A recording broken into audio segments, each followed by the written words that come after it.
vai até o rio do Egito, um pedacinho da África, ao norte é o Líbano e ao sul, deserto da Arábia. Essa é a terra prometida, em vários versículos, delimita, como se fosse quase um retângulo, um quadrado, uma área extensa. Essa é a terra prometida aos santos. Amém, queridos? Então, dentro desse quadrado, uma porção menor é o atual Estado de Israel. E no Estado de Israel tem um monte chamado Sião. Já chegamos até aí. Quem não sabia que era Sião? Sião é um monte. E tem a cidade de Jerusalém, não é? A cidade onde Jesus foi morto, do lado de fora dos muros. A cidade que foi capital do reino de Israel no tempo de Davi. Então, Jerusalém, uma das cidades mais antigas do mundo, que passa de 5.000 anos de existência, Jerusalém é uma cidade especial na história bíblica. Amém? É especialíssima, você vai ver isso hoje. Aí já sabemos então que tem Sião e Jerusalém. Certo? Sião é um monte, Jerusalém é uma cidade. A pergunta interessante para começar a aula é a seguinte: se Sião é um monte, esse monte está dentro da cidade de Jerusalém? É a pergunta que você está fazendo. Já identificamos que Sião é um monte, está na Bíblia. Está lá, geograficamente, lá no Oriente Médio. Então vamos lá. Sião é um monte dentro da cidade de Jerusalém. Podia ter um monte dentro da cidade. Aqui a gente tem uma pedrinha, né? Quem vem aqui para a freguesia vê uma pedrinha, uma igreja em cima da pedra. É uma pedrinha, não é um monte, mas é uma pedra. Então seria Sião um monte dentro da cidade de Jerusalém? Ou Jerusalém, a cidade tão famosa, está sobre o monte Sião?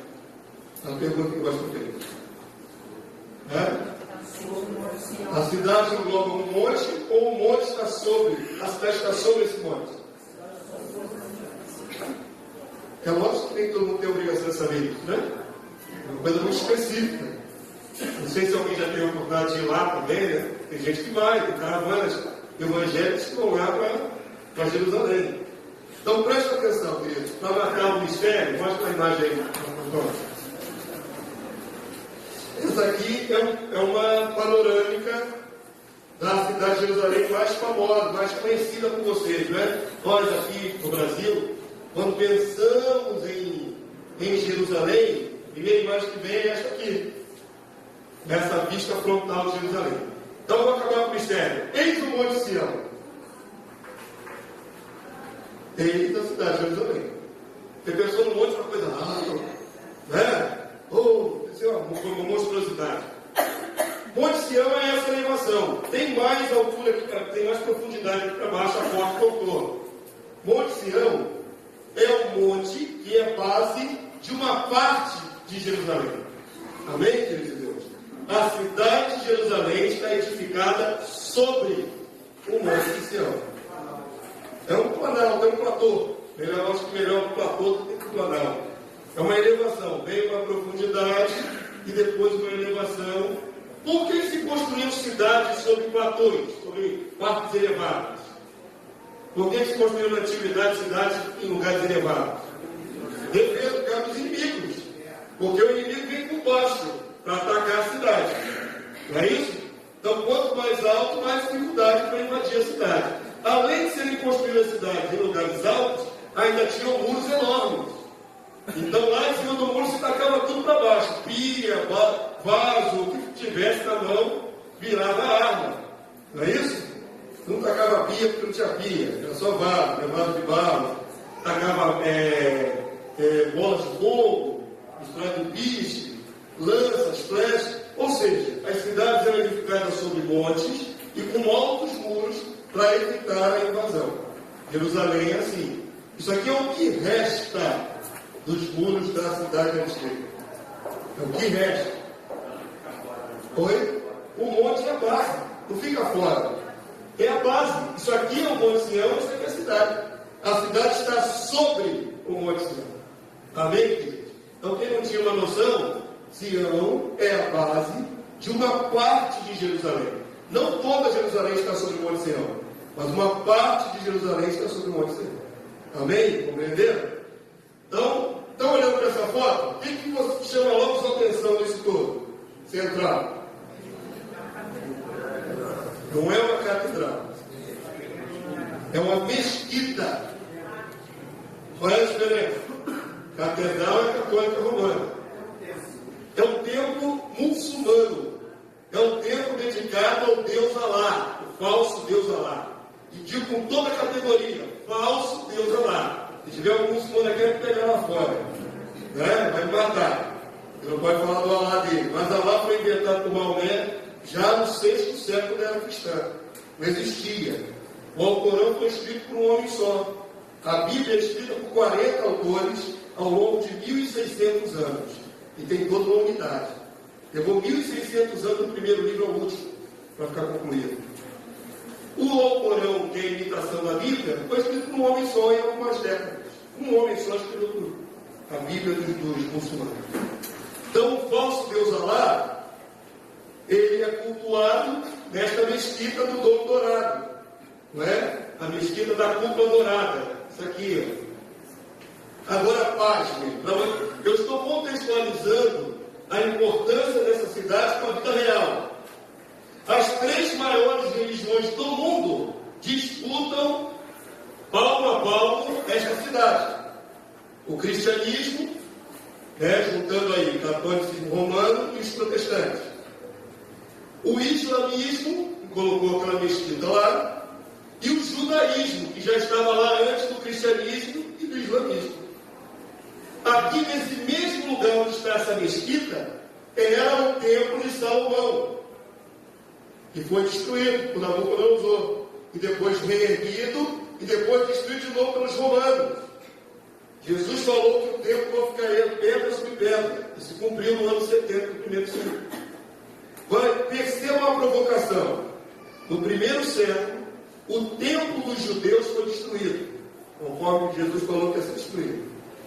Alguns séculos depois, os muçulmanos, no mesmo lugar onde era o templo sagrado dos judeus, construíram uma mesquita para outro Deus. O Deus Alá. Não é o Deus dos judeus, nem dos cristãos. Não é uma provocação? É uma provocação. Por que todo mundo disputa esse lugar? Não tem atrativo de riqueza, não tem muitas fontes de água. Aqui nessa foto dá para perceber que esse amarelão todo é um lugar semiárido, com pouca água. Qual é a importância de Jerusalém para essas 3 maiores religiões do mundo? Espiritual. Importância espiritual. É a cidade sagrada dos judeus, é a cidade sagrada dos cristãos e é a cidade sagrada dos muçulmanos. Os 3. Disputando. O diabo não é sagrado, né? O diabo não é mole. Tinha que fazer isso. Vocês já ouviram falar do Muro das Lamentações? Onde os judeus ficam lá batendo cabeça, tirando o plantão e chorando. Eles estão chorando o quê? Estão chorando o fato do templo deles não existir mais. Porque no lugar onde deveria estar o templo dos judeus, está uma mesquita com o falso Deus lá. Tiram o plantão lá 24 horas, os judeus lá chorando. É o que sobrou do antigo templo de Herodes, construído por Herodes, reformado por Herodes. É tudo que sobrou foi aquele muro. Por isso eles estão lá chorando a falta do seu templo, direto. Estão compreendendo, gente? A importância de Jerusalém é estratégica no reino espiritual. Jerusalém é a cidade mais importante da terra, no sentido espiritual. Na Bíblia chega a ter uma expressão muito interessante, que diz assim: Jerusalém é o umbigo da terra. Umbigo. Sabe o que é o umbigo? O umbigo é o centro, né? O ser humano, mais ou menos 50% até o umbigo. Jerusalém é o umbigo do planeta. E vai ser o epicentro de uma grande batalha. É isso que nós vamos ver na noite de hoje. Amém, queridos? Depois desse preâmbulo, alguém quer fazer alguma pergunta, colocação, acrescentar? Está de bom tamanho. Nesse texto da palavra é a guerra que estão lutando é contra a verdade da palavra. Também. Colocar lá uma mesquita muçulmana é contra o verdadeiro Deus. Porque o tempo dele foi destruído. Agora eu pergunto para vocês, prestem atenção. Se essa mesquita é para o falso Deus Alá, eu vou falar todas as vezes falso Deus Alá, com Deus criado, certo? Não é o Deus de Israel, não é o Deus que tem relação com o povo, com o Deus de Abraão, por exemplo. Não é o Deus de Abraão. É um outro Deus criado muitos séculos depois. E eles colocaram essa mesquita de propósito ali. O diabo inspirou esse povo a colocar de propósito ali, profanando esse lugar sagrado. Quando Jesus voltar, ele vai deixar aquela mesquita ali? Claro que não. Aquela mesquita pode ficar ali quando Jesus voltar? Jesus respeita o Deus Allah? Não estou falando aqui de preconceito. Certo? Talvez alguns tenham uma ideia liberal de cada um com a sua e a vida continua. É como se todo mundo tivesse direito a ter o Deus do seu gosto. Tem o Deus Allah, tem o Deus Buda, Vishu, né? E outras bobagens da Brahma, né? Oxóssi, cada um tem o Deus que quiser. Queridos, em nome de Jesus, só há um Deus, só um Deus, e um só Filho de Deus, Jesus. Certo? Pastor, Diga, mas esse Deus lá aí, normalmente a gente vê filmes e tudo, mas a gente não vê assim uma estátua, nada. Não, isso também não tem estátua, não. É um Deus invisível também. Só que é uma mentira. Foi criado por um homem. Muitos imaginam que esse Alá é o nosso Deus. Para imaginar isso, teria que ser muito ignorante. Porque o Deus Allah é bem diferente do Deus de Israel. Certo? Comparando ao Corão com a Bíblia, é completamente diferente. Os muçulmanos, eles contaram a história da Bíblia do jeito deles. Assim como a promessa de Deus estava sobre Isaac e Jacó, os muçulmanos colocaram a promessa de Abraão para Esaú. Para Ismael. Desviaram o fluxo. A palavra de Deus diz que é através de Isaac e Jacó. É o Deus de Abraão, Isaac e Jacó. E o povo judeu. É a palavra de Deus que diz. Aí os árabes que escreveram assim, não, é Abraão e Esaú que são descendentes. Puxaram, Ismael, Esaú. Puxaram para a brasa, inventaram outro caminho para a bênção de Deus. Por isso, queridos, entendam, contextualizando para a vida real, eles estão se matando por esta cidade. Ali, se você for fazer uma caravana para Israel, como muitos cristãos vão lá, no Evangelho, vai encontrar Jerusalém cheio de soldados de Israel, armados, esperando um conflito. Metade da cidade é árabe, muçulmana. Metade da cidade é cristã, outra parte é ortodoxa, russa, certo? Ela é toda subdividida a cidade. Mas quem controla militarmente é o povo de Israel, que tomou na força em 1967. Está bastante modificada, né? Ali é uma tensão constante. Você vai para lá adorar, querer conhecer a cidade que Jesus pisou, e vai ver um monte de soldado armado até os dentes. É o que você vai ver. Porque aquilo ali é um ponto de ebulição, está prestes a explodir.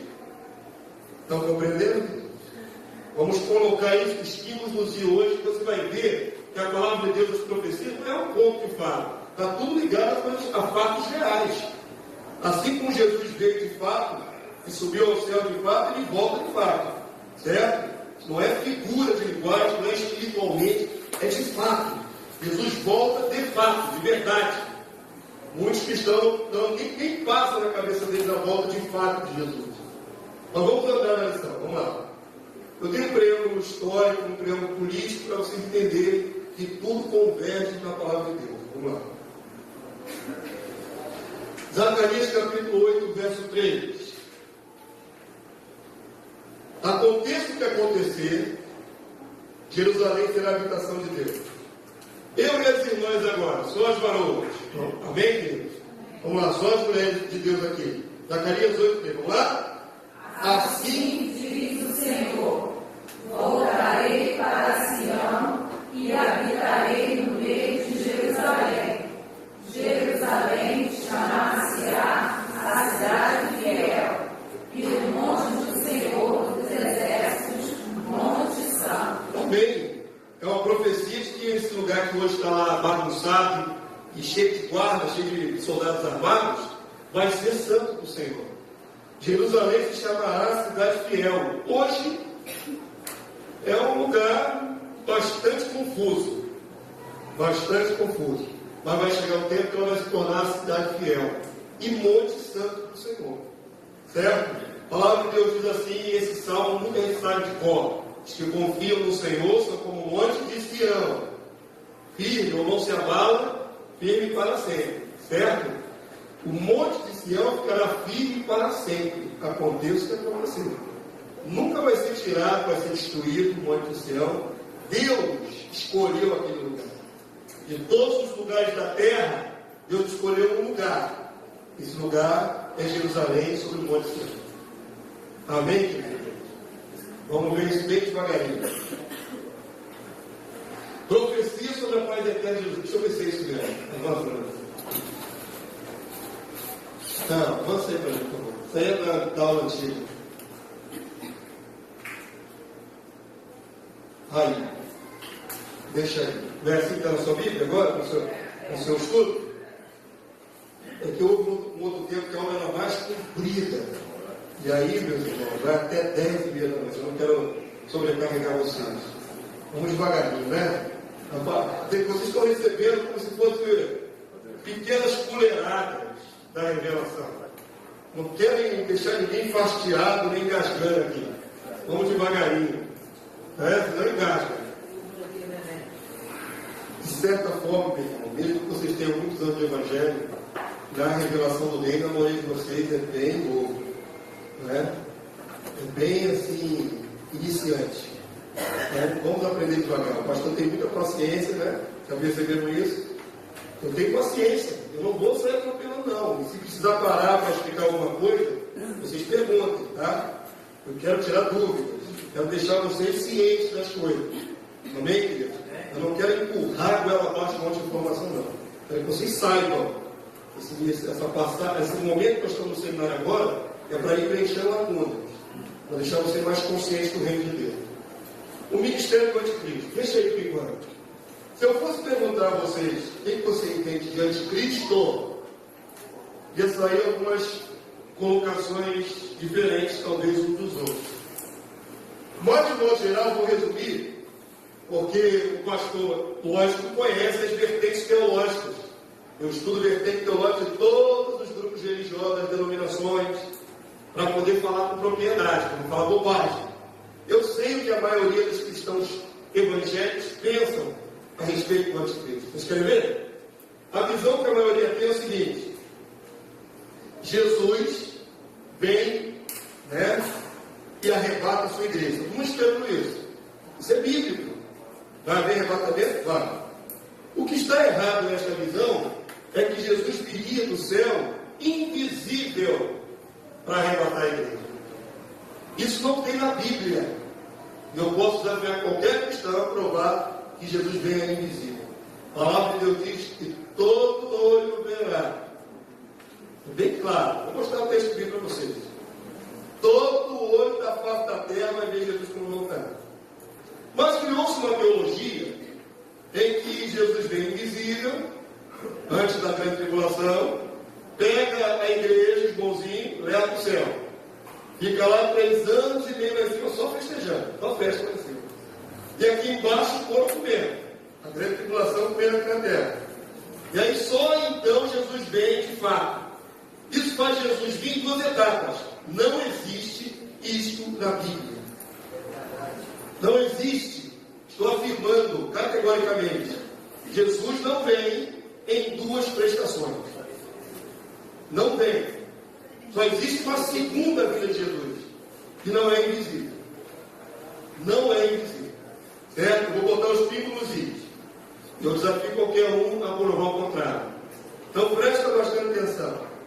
Esse período que estaria entre essa visão, o povo já arrebatado e aqui na terra o diabo ficando à vontade, o anticristo ficando à vontade, porque pensam a maioria dos cristãos evangélicos o seguinte: o anticristo é um homem que ainda vai nascer. Alguns estão esperando ele nascer ainda. Né? Um homem que ainda vai nascer, que vai ter poder político e religioso. Vão dar todo o poder da terra na mão dele. Essas coisas assim. Eu conheço essa teologia. Só que eu vou mostrar a vocês algo que vai abrir os olhos do entendimento. O anticristo não é apenas um homem. O anticristo é um espírito, uma potestade, que usa vários homens não apenas um.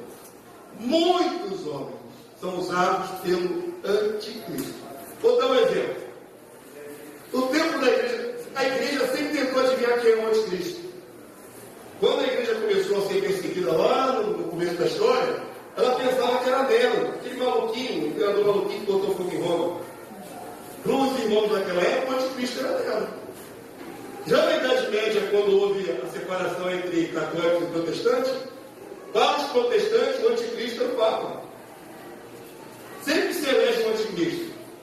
Na Segunda Guerra Mundial, o anticristo era quem? Ninguém. E agora, recentemente, estamos dizendo que é o Barack Obama. Barack Obama. Não. Já chamaram Barack Obama. Já chamaram. Não Bin Laden, não. O anticristo é o presidente americano. Já chamaram o ex-presidente Bush de anticristo. Já chamaram até o nosso presidente Lula de anticristo. Verdade.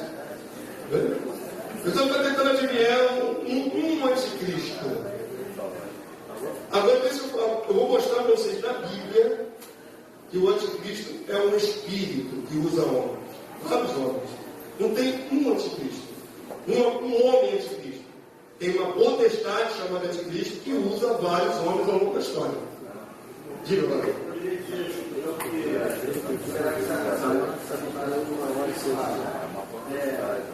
Para Deus, o Espírito que rege os cristãos é o Espírito Santo. Sim. O diabo, o Espírito que usa, é o Espírito Santo. Não é boa comparação, porque o anticristo não é apenas um espírito, no sentido do Espírito Santo. O Espírito Santo também dentro de nós. O anticristo é um ser. Ele é um ser espiritual, mas ele é um ser separado do diabo. Uma coisa que muitos de vocês talvez não tivessem essa noção. Satanás é um, o anticristo é outro. Certo? Faz parte do exército do inimigo? Faz. Mas não é um outro ser demoníaco. Quando nós passamos na história da primeira aula, foi dito que o chifre fazia guerra contra os santos e prevalecia. Aquele chifre que faz guerra com os santos é o anticristo. É uma potestade que lança a palavra de Deus no chão, lança por terra a verdade. Então o anticristo já está atuando na história da humanidade, ó. Enquanto isso, o povo de Deus, sem entendimento, esperando que ele ainda vai surgir. Olha o perigo. Olha como é que ele dá a vontade. Enquanto o povo de Deus, enganado, pensa que ainda vai surgir, ele está reinando, ó, há muito tempo. Eu vou mostrar isso na Bíblia. Não somente uma pessoa, mas tem vários. Qualquer um que pregar, eu vou explicar. O anticristo é um espírito de erro, de engano, para enganar a humanidade, para enganar a igreja. Qualquer um que pregar qualquer coisa que não seja a verdade, é instrumento do anticristo. Os falsos profetas são instrumentos do anticristo. E Jesus falou que assim vou explicar. Qualquer um que ensina o que não é verdadeiro é instrumento do anticristo. Qualquer um. E o anticristo usa público, usa pastores, usa teólogos. É verdade.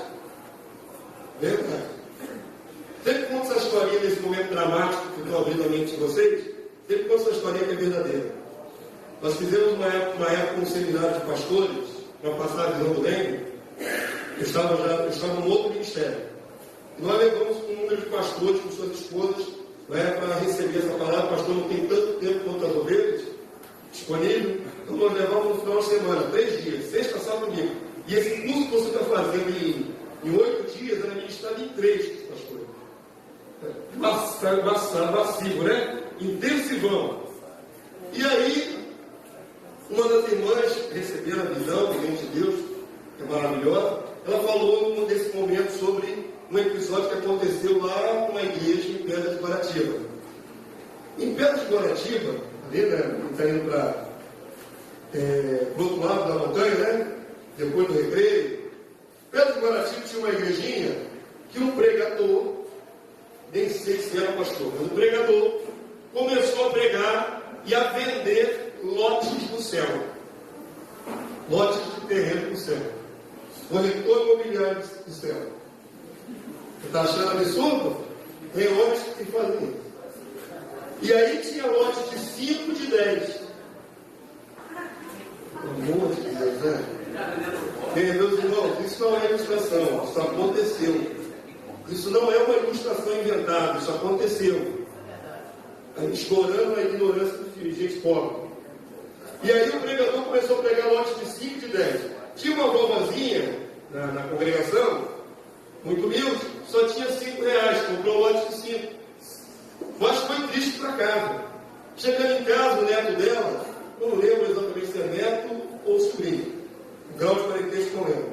Mas esse rapaz era marginal, bandido. Ele perguntou: vó, por que você está chorando? Ah, meu filho, eu fui na igreja e estava lá vendendo lote do céu, eu só tinha R$5. Esse bandido, ele foi, metralhou o teto da igrejinha, invadiu a igreja, roubou o gasofilaço, o dinheiro, e deu dinheiro para a vovó comprar um lote maior no céu. Isso não é justiça. Quando eu vi essa história, eu fiquei tão irado com uma falta de escrúpulo de alguns, de tirar dinheiro de gente pobre, que eu cheguei a amaldiçoar. Eu falei: os tiros tinham que ter pego no pregador e não no teto da igreja. E tanta raiva, tem gente sem escrúpulo nessa nossa terra, muita gente, tocando dinheiro do povo, da ignorância do povo. Que espírito é esse que está usando esse nome? Hã? Que espírito é esse que está usando esse nome? Queridos, vocês vão se espantar. Em seminários teológicos, isso não é outra ilustração, não, fato real. O seminário teológico que a minha esposa frequentava, muito conhecido lá no Rocha, não vou dizer o nome, mas quem conhece, seminário teológico que forma pastores e líderes, seminário teológico evangélico. E eu frequentava quando estava doido da minha esposa, ele deixou aberto, sentava lá, via umas aulas, eu não tinha feito o meu seminário, estava castigando dela, né?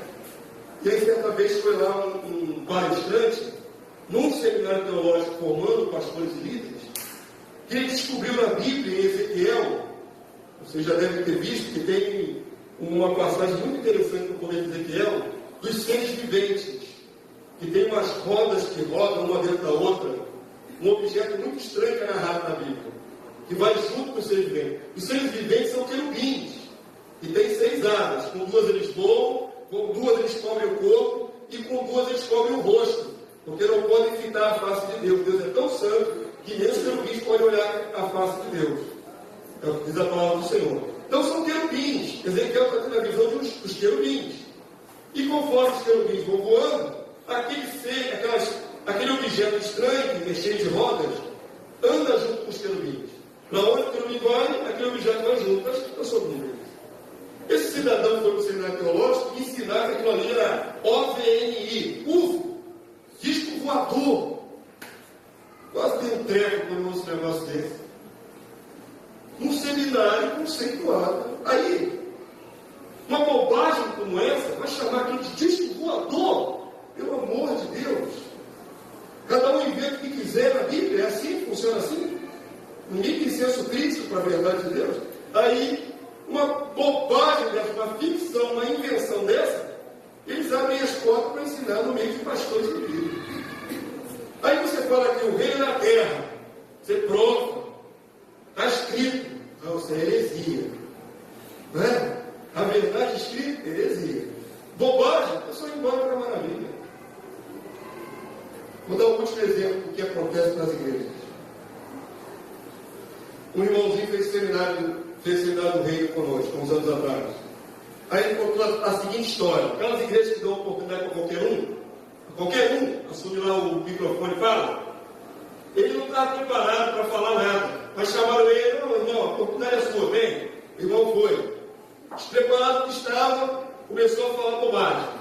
Porque Deus tirou a unção de Satanás de louvor. Satanás era o regente do coral celestial, no centro contém isso na Bíblia. Eu já olhei os textos todinhos e nunca vi qualquer referência a Satanás ser regente de coral. Nunca vi. Mas inventaram essa e todo mundo embora. Embora com facilidade. Satanás é o regente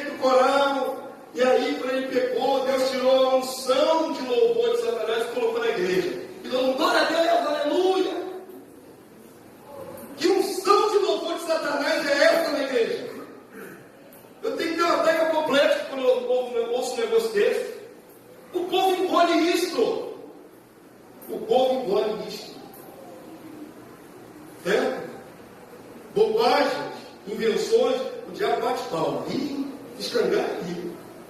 Como ele consegue filtrar as bobagens dele na igreja? Mas a verdade, Deus que está com dificuldade, desce quadrado, né? A verdade é dura de absorver. Mas a mentira ainda não com facilidade. Todas as bobagens são fruto do ministério, do trabalho, do anticristo. Querem ver na Bíblia que o anticristo já estava acontecendo na história da igreja desde os primórdios? Querem ver na Bíblia? Manda para mim. Pastor, o senhor pode falar da Câmara Melhor do Paraná? Oi? Não tem muita história. Se eu fosse falar aqui, eu vou gastar meia hora. Não tem tempo. A aula hoje tem muita riqueza de verdade para gastar tempo com as bobagens. Já deu para dar um exemplo? Já deu uma panorâmica do que eu estou falando? Poderia falar aqui muitos outros, e tem muita coisa. Tem muita coisa. Mas por enquanto basta. Vamos lá. Ministério da Escritura para mim. O que eu quero nessa noite deixar bem claro e mostrar na Bíblia, vou mostrar agora, está escrito, é para vocês acordarem em nome de Jesus. Se vocês pensam que alguém recebeu a ideia de que o anticristo nem está presente, que ainda vai nascer, pelo amor de Deus, filhos de Deus, acordem. O anticristo já está na história da igreja desde o começo. Paulo falou que ele viria. Paulo anunciou que ele viria. Mas olha o que está escrito em 1 João capítulo 4, verso 1 a 3. Antes de lermos o texto, deixa eu explicar. Paulo falou que o anticristo viria. Certo? Paulo anunciou que ele viria. O apóstolo Paulo. Mas Paulo foi morto no ano de 64 da era cristã. No ano 64 da era cristã, sob Nero, aquele que colocou fogo em Roma, foi o autor, o imperador que estava no poder na época, que mandou matar Paulo, decapitado. A história registra. Então Paulo morreu no ano 64. João, o evangelista, ele viveu até o ano 100. Foi o único que não foi morto. Dos apóstolos, o único que não foi martirizado foi João, morreu em velhice. E ele não morreu na ilha de Patmos, onde recebeu a revelação do Apocalipse. Depois ele saiu e foi para Éfeso. E morreu em Éfeso. A história registra. E ele morreu velhinho. E a frase que mais João falava era que também tem na Bíblia: filhinhos, amai-vos uns aos outros. O velhinho toda hora repetia aí: filhinhos. É João, como é que eu vou dizer? O discípulo, o apóstolo do amor. Filhinhos, amai-vos uns aos outros.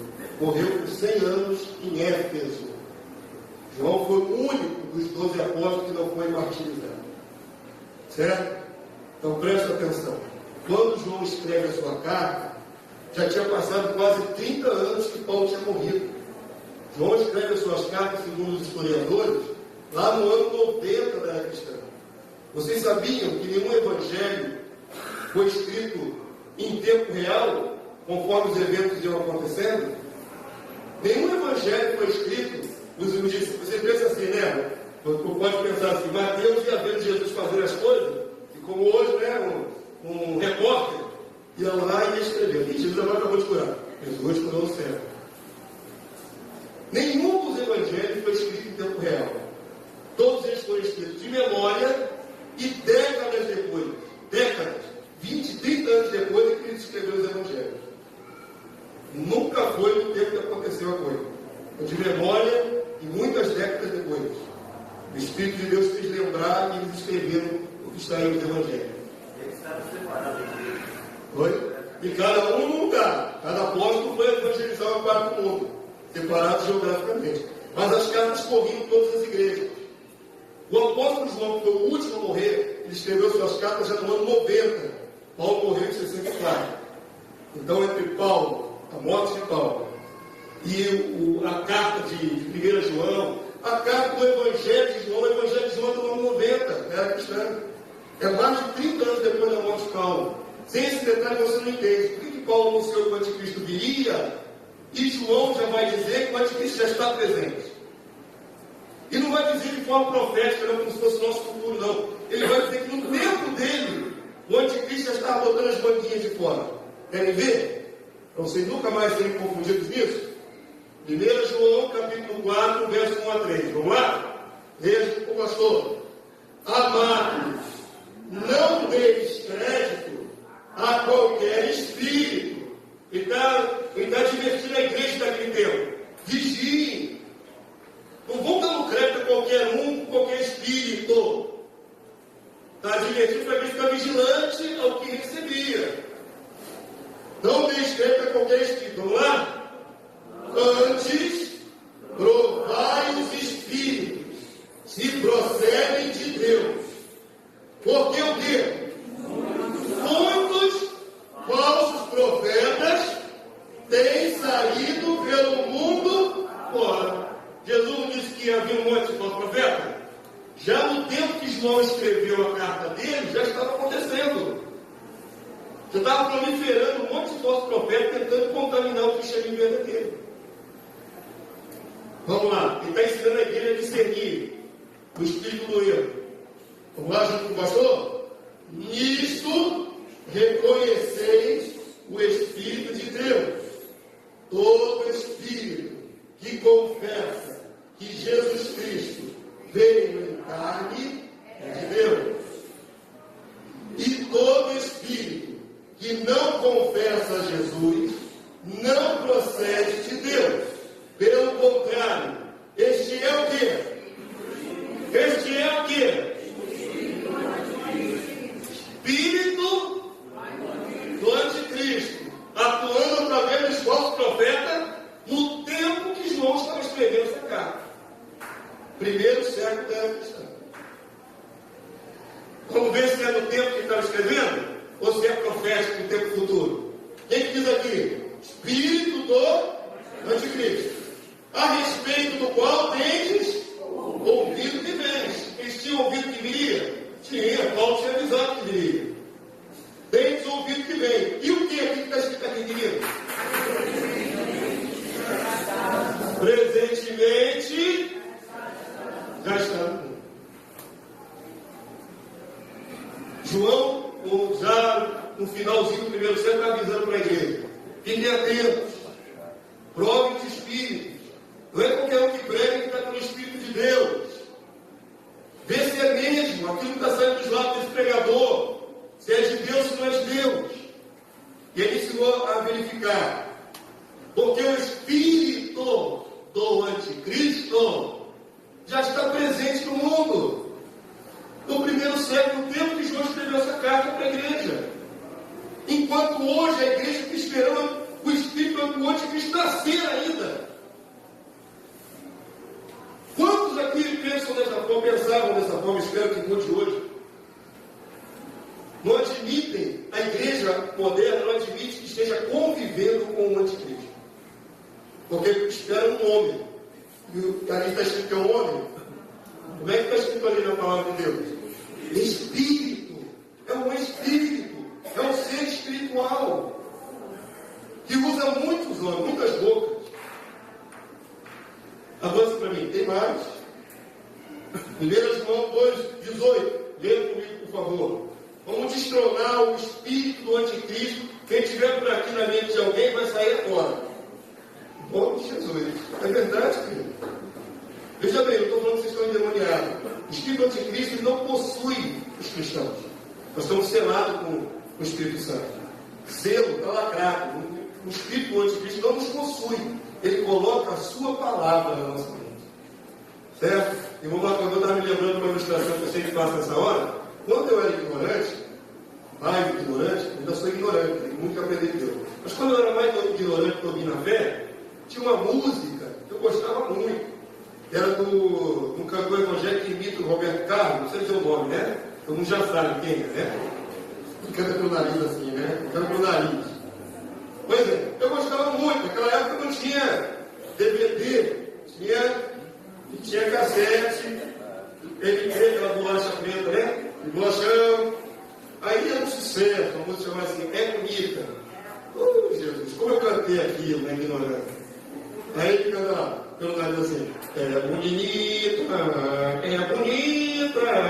A cidade que Jesus preparou, ela é bonita. Né? Eu gostava. gostava daquilo. Aí no refrão ele falou assim: Miguel, arcanjo, regente do coral. Miguel, arcanjo, é guerreiro. Aonde na Bíblia rebaixaram Miguel, arcanjo? Aonde na Bíblia Miguel, arcanjo, guerreiro, é regente de coral? Aonde?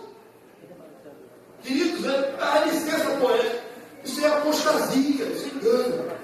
Ensina o povo errado. Tem um outro conjunto de cantores evangélicos aí, meio sertanejo, dupla, também vou dizer o nome, e canta assim: quero virar um anjo e desaparecer. Que cristão vira anjo? Vocês engolem essas coisas com maior facilidade. Querido, prova está na Bíblia. São apostasias, são engano, são ideias do anticristo lançando no coração de vocês. Tudo que você receber, prova ser verdadeiro. Prova na palavra ser verdadeiro. Amém, queridos? Por isso nesse seminário não vale o que você vai. Pastor, eu ouvi uma música, isso não interessa. A música é inspiração humana. É o que está na Bíblia. Não interessa o filme que você viu. Não interessa o livro que você leu. Está escrito na palavra. Está na Bíblia. Vocês estão compreendendo, queridos? Eu quero gerar no coração de vocês esse critério. Avalie tudo, prove e os estude. Se está na Bíblia. Sai engolindo qualquer coisa não, querido. Que é coisa do anticristo. O engano é do anticristo. E aí mantém a igreja fraca do jeito que ela está hoje e dividida. A verdade unifica. A verdade unifica. A mentira divide. Vamos lá, voltar para o texto. 1 João 2,18. João está tratando com a igreja lá no primeiro século. Vamos ler junto com o pastor? Filhinhos, já é a última hora. Como ouviste que veio o anticristo? Eles tinham ouvido? Tinham sido advertidos que viria. Como ouviste que veio o anticristo? E agora, o que vai dizer aqui? Por favor, leia com o pastor. Fale o que está escrito na sua Bíblia. Vamos lá? Também, o quê? Agora, no tempo presente.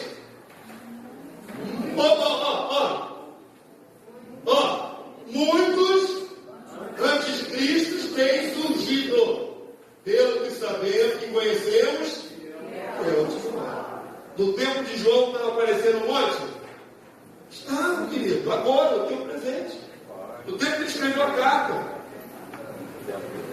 Então, pelo amor de Deus, se você chegou aqui crendo, o anticristo ainda vai surgir, ainda vai nascer, pelo amor de Deus, ele é um espírito de engano, e está tentando enganar a igreja desde o começo, e já conseguiu muito. Ele é responsável pelo surgimento da igreja romana, está entronizado no anticristo, ficou séculos entronizado, séculos. Sabe o que vai acontecer na volta de Jesus? O primeiro a ser derrotado não é Satanás, o diabo. O primeiro a ser derrotado é o anticristo. Já está reinando há muito tempo. Está na hora de ele parar de reinar.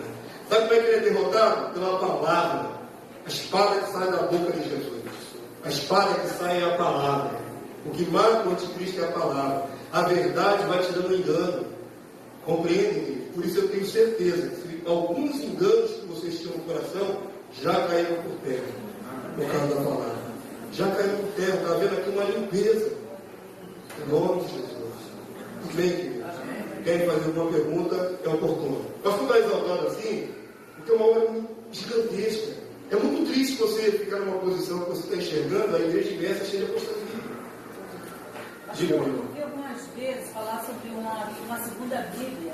A Bíblia de existe isso? Não conheço. Uma Bíblia do anticristo? Não conheço. Tem a Bíblia do diabo, essa eu conheço. Exatamente. Existe uma Bíblia dos satanistas, os que cultuam Satanás. Existe. Diga, meu irmão. O pior não é essa que é. O pior não é esta, que é escancaradamente má. O pior é esta. É essa mistura que está dentro da igreja. Vocês estão entendendo? O que é diabólico, facilmente identificado como diabólico, é mole. Né, de debater. E aquilo que é do diabo está dentro do. Está andando no escuro. Aí é que é difícil de discernir. Vocês estão compreendendo? Diga, meu irmão. Satanás, o diabo, fica fácil saber de onde surgiu, porque eu vou ajudar ele. Sim. O anticristo É uma das potestades. foi caído. Com certeza. Toda a hierarquia dos demônios, os demônios têm hierarquia assim como os anjos. Todos eles são seres angelicais. Satanás é um ser angelical. Certo? Ele era um querubim. A palavra de Deus diz que era um querubim. Ele só não era regente de coral. Os querubim ele era. Satanás era um querubim da guarda, está escrito na sua Bíblia. Era querubim.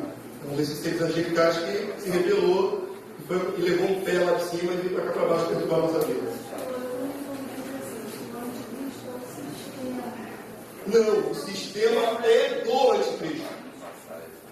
O anticristo não é um sistema, não é uma filosofia, não é uma ideia. O anticristo é um ser espiritual, é um espírito do engano, um espírito do erro. O chifre que faz guerra aos santos e prevalece contra eles. Queridos, o anticristo desviou a igreja. A igreja começou muito bem.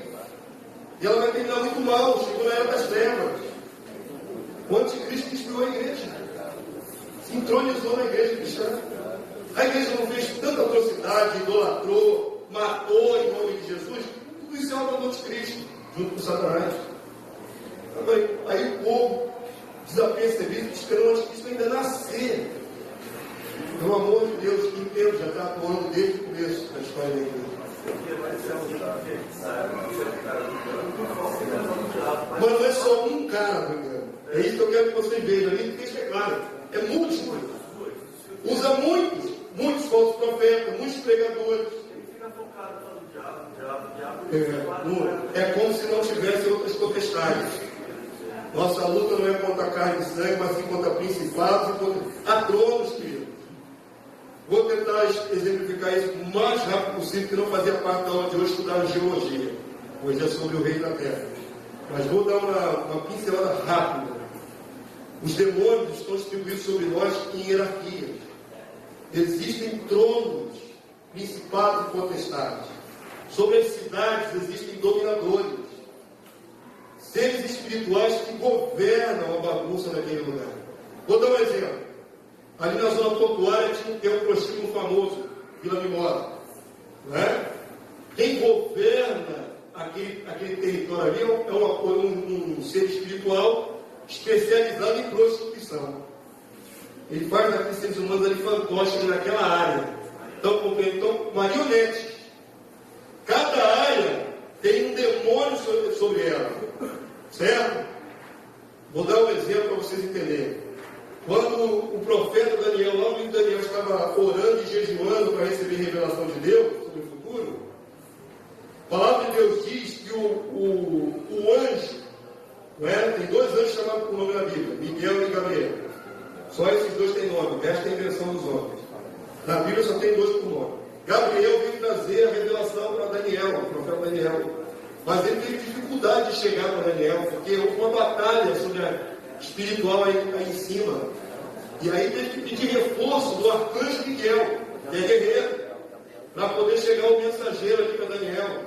E aí a palavra de Deus diz que o príncipe da Pérsia o resistiu. O príncipe da Pérsia não é ser humano, é um principado que governava a Pérsia.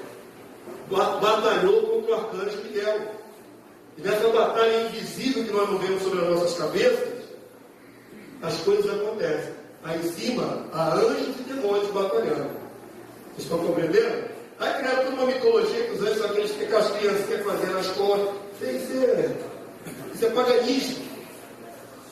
Os anjos não são criancinha fazendo as costas, pelo amor de Deus. Os anjos aprendem na Bíblia como homens, varões. Homens. E a palavra adverte, sede vós hospitaleiros, porque muitos sem saber receberam anjos na sua casa. Você recebe um homem e você não sabe que ele é um homem, é um anjo, porque é um homem. Certo? Se apresenta como um homem. Ele não tem auréola na sua cabeça, que brilhando, nada disso. É um homem. Mas vamos voltar para o assunto, que eu não posso gastar muito tempo com angiologia. Vamos voltar para cá. O curso tinha que ter quantos dias? Um mês. Pelo menos um mês, né? Avance para mim, Manuel. O anticristo vai ser derrotado da seguinte forma. Ele vai ser revelado. O anticristo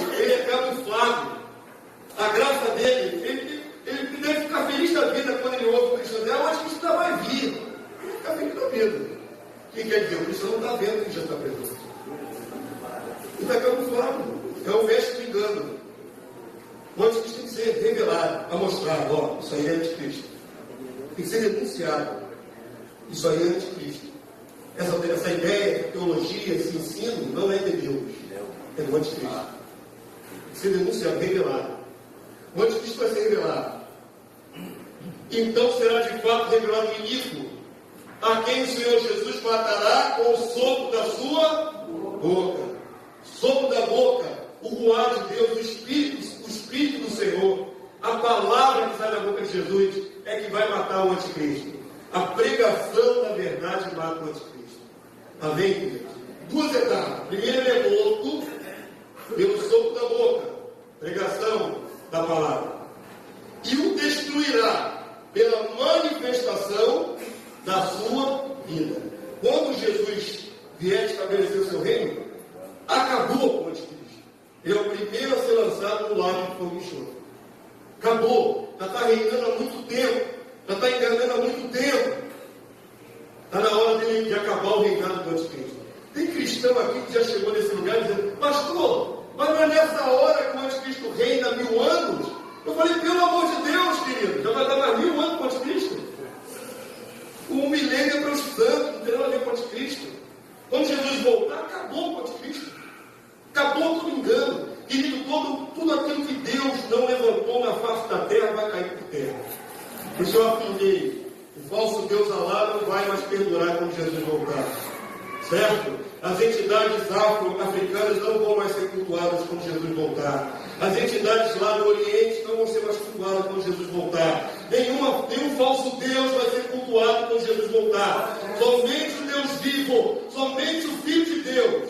Amém, Filho de Deus? Vai se cumprir o que está escrito. Então todo joelho se dobrará ao nome do Senhor. Toda língua confessará. E todo joelho se dobrará ao nome de Jesus. Amém, Filho de Deus? Tão certo quanto há que eu respiro. Quer creiam ou não, um dia todos os falsos deuses cairão. Vão cair. Eu vou mostrar um pouco disso hoje para você na palavra. Vamos lá. Está acabando o tempo do anticristo. Já está há muito tempo aí enganando o povo. A vitória do Senhor em Jerusalém. Vamos voltar para esse desfecho, né?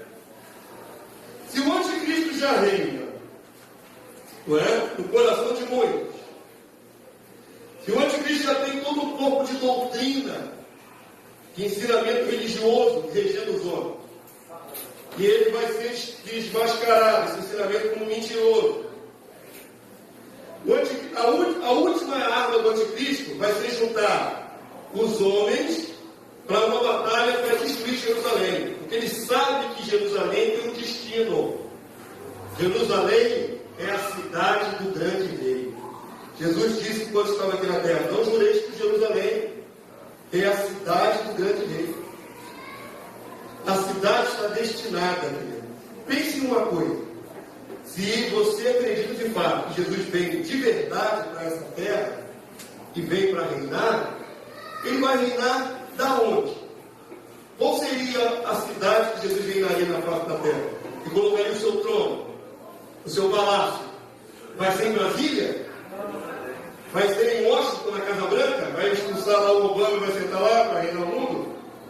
Qual seria a cidade que está destinada para Jesus? Jerusalém. A Terra Santa, e tem profecia para se cumprir lá. É a cidade do grande rei. Amém? Existe um lugar na face da terra destinado ao rei Jesus em Jerusalém. É a cidade dele. Ele vai assumir o trono de Davi, seu pai, diz a palavra de Deus. Davi no reino lá, está destinado da dinastia de Davi, subiria um ramo do tronco de Jessé, né? Vai subir um ramo, esse ramo é Jesus. E reinará o rei com justiça, diz Isaías, e governarão príncipes. Jesus reina junto com seus irmãos co-herdeiros, os príncipes. É muito profundo, é muita coisa, não dá tempo de falar tudo. Teria que citar muitos versículos para vocês. Para dar uma ideia, né? Onde Jesus vai reinar? Jerusalém. Jerusalém. Amém? Mas Jerusalém não está tomada de bagunça lá, vários povos, gente armada. Vou entregar na boca aqui no lugar lá para Jesus? Vamos ver como é que vai ser essa batalha. Vai ser na base da guerra. No período da grande tribulação, a Bíblia fala de um período de grande tribulação, que vai durar 7 anos, cumprindo a profecia dada a Daniel. Há um calendário profético de Daniel, demoraria um tempo para mostrar a vocês. E nesse calendário profético está faltando 7 anos. É a última semana de Daniel. Depois de 7 anos, o reino é estabelecido. Esses 7 anos se caracterizam pelo seguinte: a metade dele é de paz. Eles fazem uma aliança, um acordo de paz. Então ninguém percebe esse primeiro período de 3 anos e meio. A segunda metade é na quebra do acordo de paz. Quando quebrarem o acordo de paz, começa a contagem dos últimos 3 anos e meio. Por isso o período da grande tribulação é de 3 anos e meio. Dos 7, 3 e meio são de paz, 3 e meio começa a batalha, a bagunça que vai ter lá. E o epicentro desta batalha é a cidade de Jerusalém. Vocês vão ver isso agora. Vamos lá. Ele fará firme aliança com muito. Daniel 9, 27. Por uma semana. Essa semana não são de dias normais. Uma semana normal tem quantos dias? 7. Na semana profética, cada dia é um ano. Então são 7 anos. Na metade da semana, fará cessar o sacrifício e a oferta de manjares. Agora vem uma linguagem profética complicada. Sobre a asa das abominações virá o assolador, até que a destruição que será terminada se derrame sobre ele. A linguagem profética é de propósito em enigma. Lembra que eu falei para você que Deus falava em enigma? Já tem aquela brincadeira do Joãozinho com as vacas? Os bezerros? Deus fala em enigma em alguns momentos. Como é que nós vamos entender se está tão complicada aquela linguagem ali? O que seria, né, a asa das abominações? O que seria a asa das abominações? Como é que nós vamos discernir o que é isso? Para nós discernirmos, a Bíblia explica a própria Bíblia. Isso foi escrito por Daniel. Séculos depois, Jesus vai falar sobre os eventos do fim e vai tocar neste assunto aí de Daniel. Jesus vai lançar luz sobre esse texto. Querem ver? Vamos soltar nos evangelhos. Avance para mim. Mateus capítulo 24, verso 15. Leia com o pastor, por favor. Vamos lá? Quando, pois, virdes o abominável da desolação, de que falou o profeta Daniel, no lugar santo, quem lê, entenda. Você entendeu? Ainda não. Continua em linguagem enigmática. Mas está se referindo à mesma passagem que nós lemos em Daniel. Jesus está falando lá. Aquilo que foi dito a Daniel. Quando vocês virem, vai ser visível o abominável da desolação.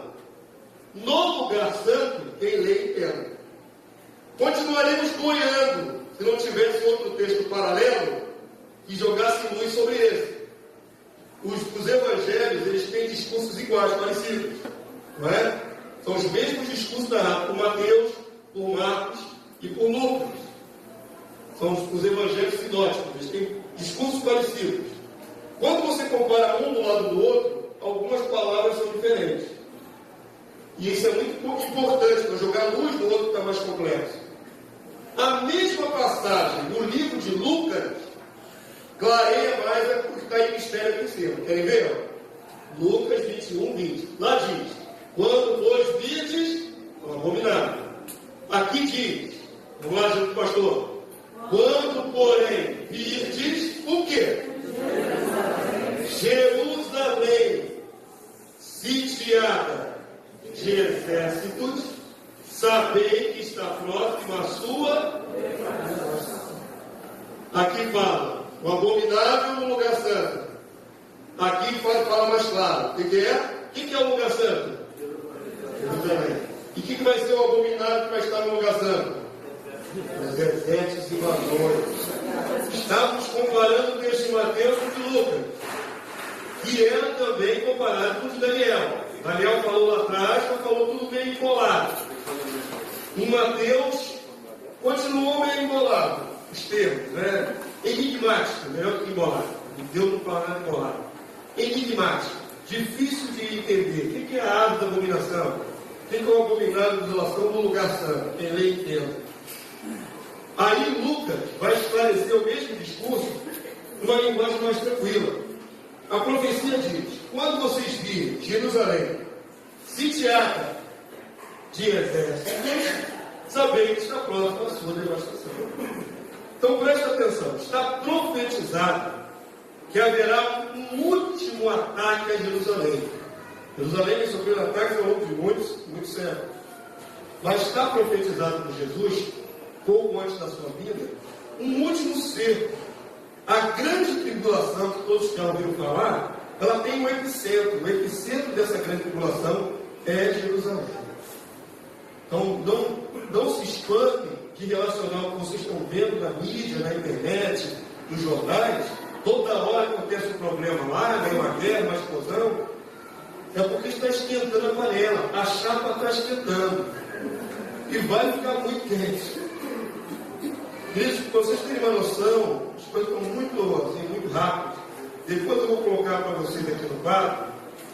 Amanhã eu coloco o nosso link do site. Deus nos deu um site na internet. E lá nós estamos colocando assim, algumas matérias importantes sobre a visão do reino de Deus. Uma porta aberta sobre a visão do reino de Deus. Você pode acessar lá na sua casa, no computador e tal, e pescar ali algumas informações.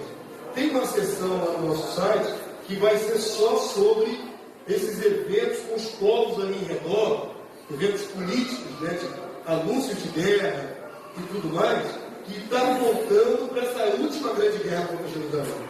Então vai ter uma sessão que é só sobre isso, que chama Foco em Sião, rumo ao Armagedon.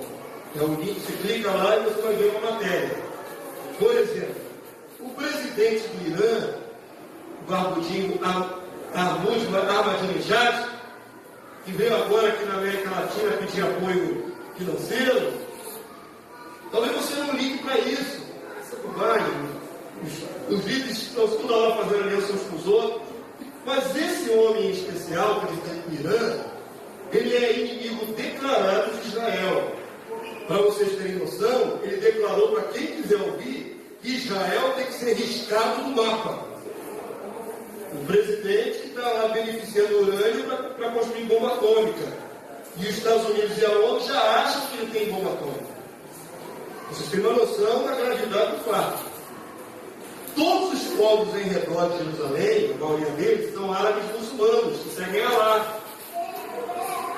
Então presta bastante atenção que as peças do tabuleiro já estão se movendo nesse tabuleiro para a conflagração final. Há uma profecia. Há várias profecias sobre esse evento. A palavra de Deus diz que em Malaquias assim: eis que farei de Jerusalém um cálice de tontear para todos os povos em redor. Um cálice de tontear, de deixar tonto para todos os povos em redor. Os povos em redor. Ao redor do povo de Israel hoje, tem vários e muitos inimigos, todos para destruir aquele povo de Deus. Talvez você, sendo um evangélico no Brasil, não tenha noção de que importância tem isso para a história bíblica. Jesus deixou claro, se não ver no texto bíblico, que o que acontece lá em Jerusalém é o calendário de Deus se cumprindo. Se você não se importava com isso, passe a observar.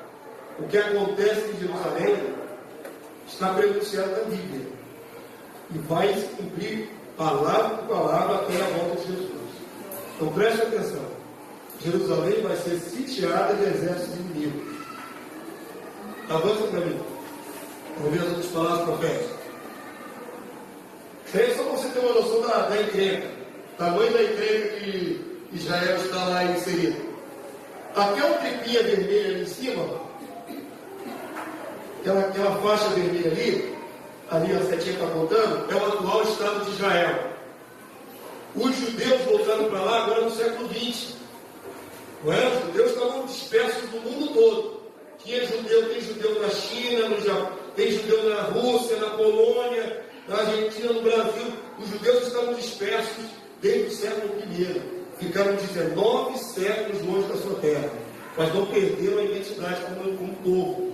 Isso que prova que a Bíblia é verdadeira. Os outros povos da Bíblia, os filisteus, tudo já desapareceram. Mas os judeus nunca desapareceram, mesmo sem ter um país.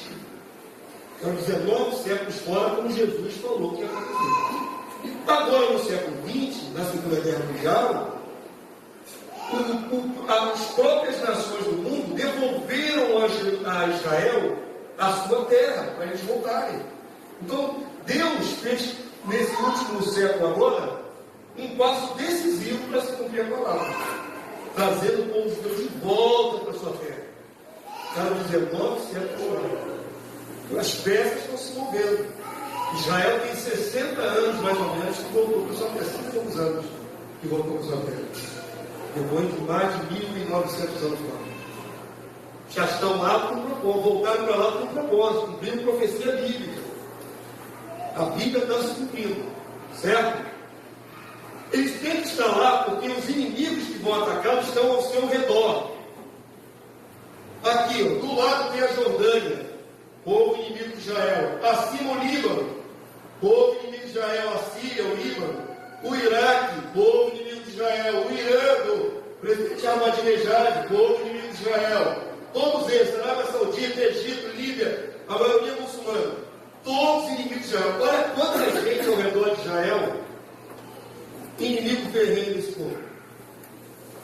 Por que então eles não vão lá logo e acabam logo com essa rainha e matam logo todo o povo judeu? Já começa logo a guerra.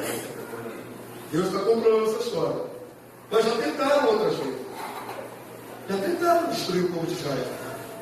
Deus está usando hoje, atualmente, a figura dos Estados Unidos para proteger Israel. Quando, vou fazer um pouquinho, vou retroceder um pouquinho na história recente do Oriente Médio, para vocês terem um contexto bem calcado na realidade.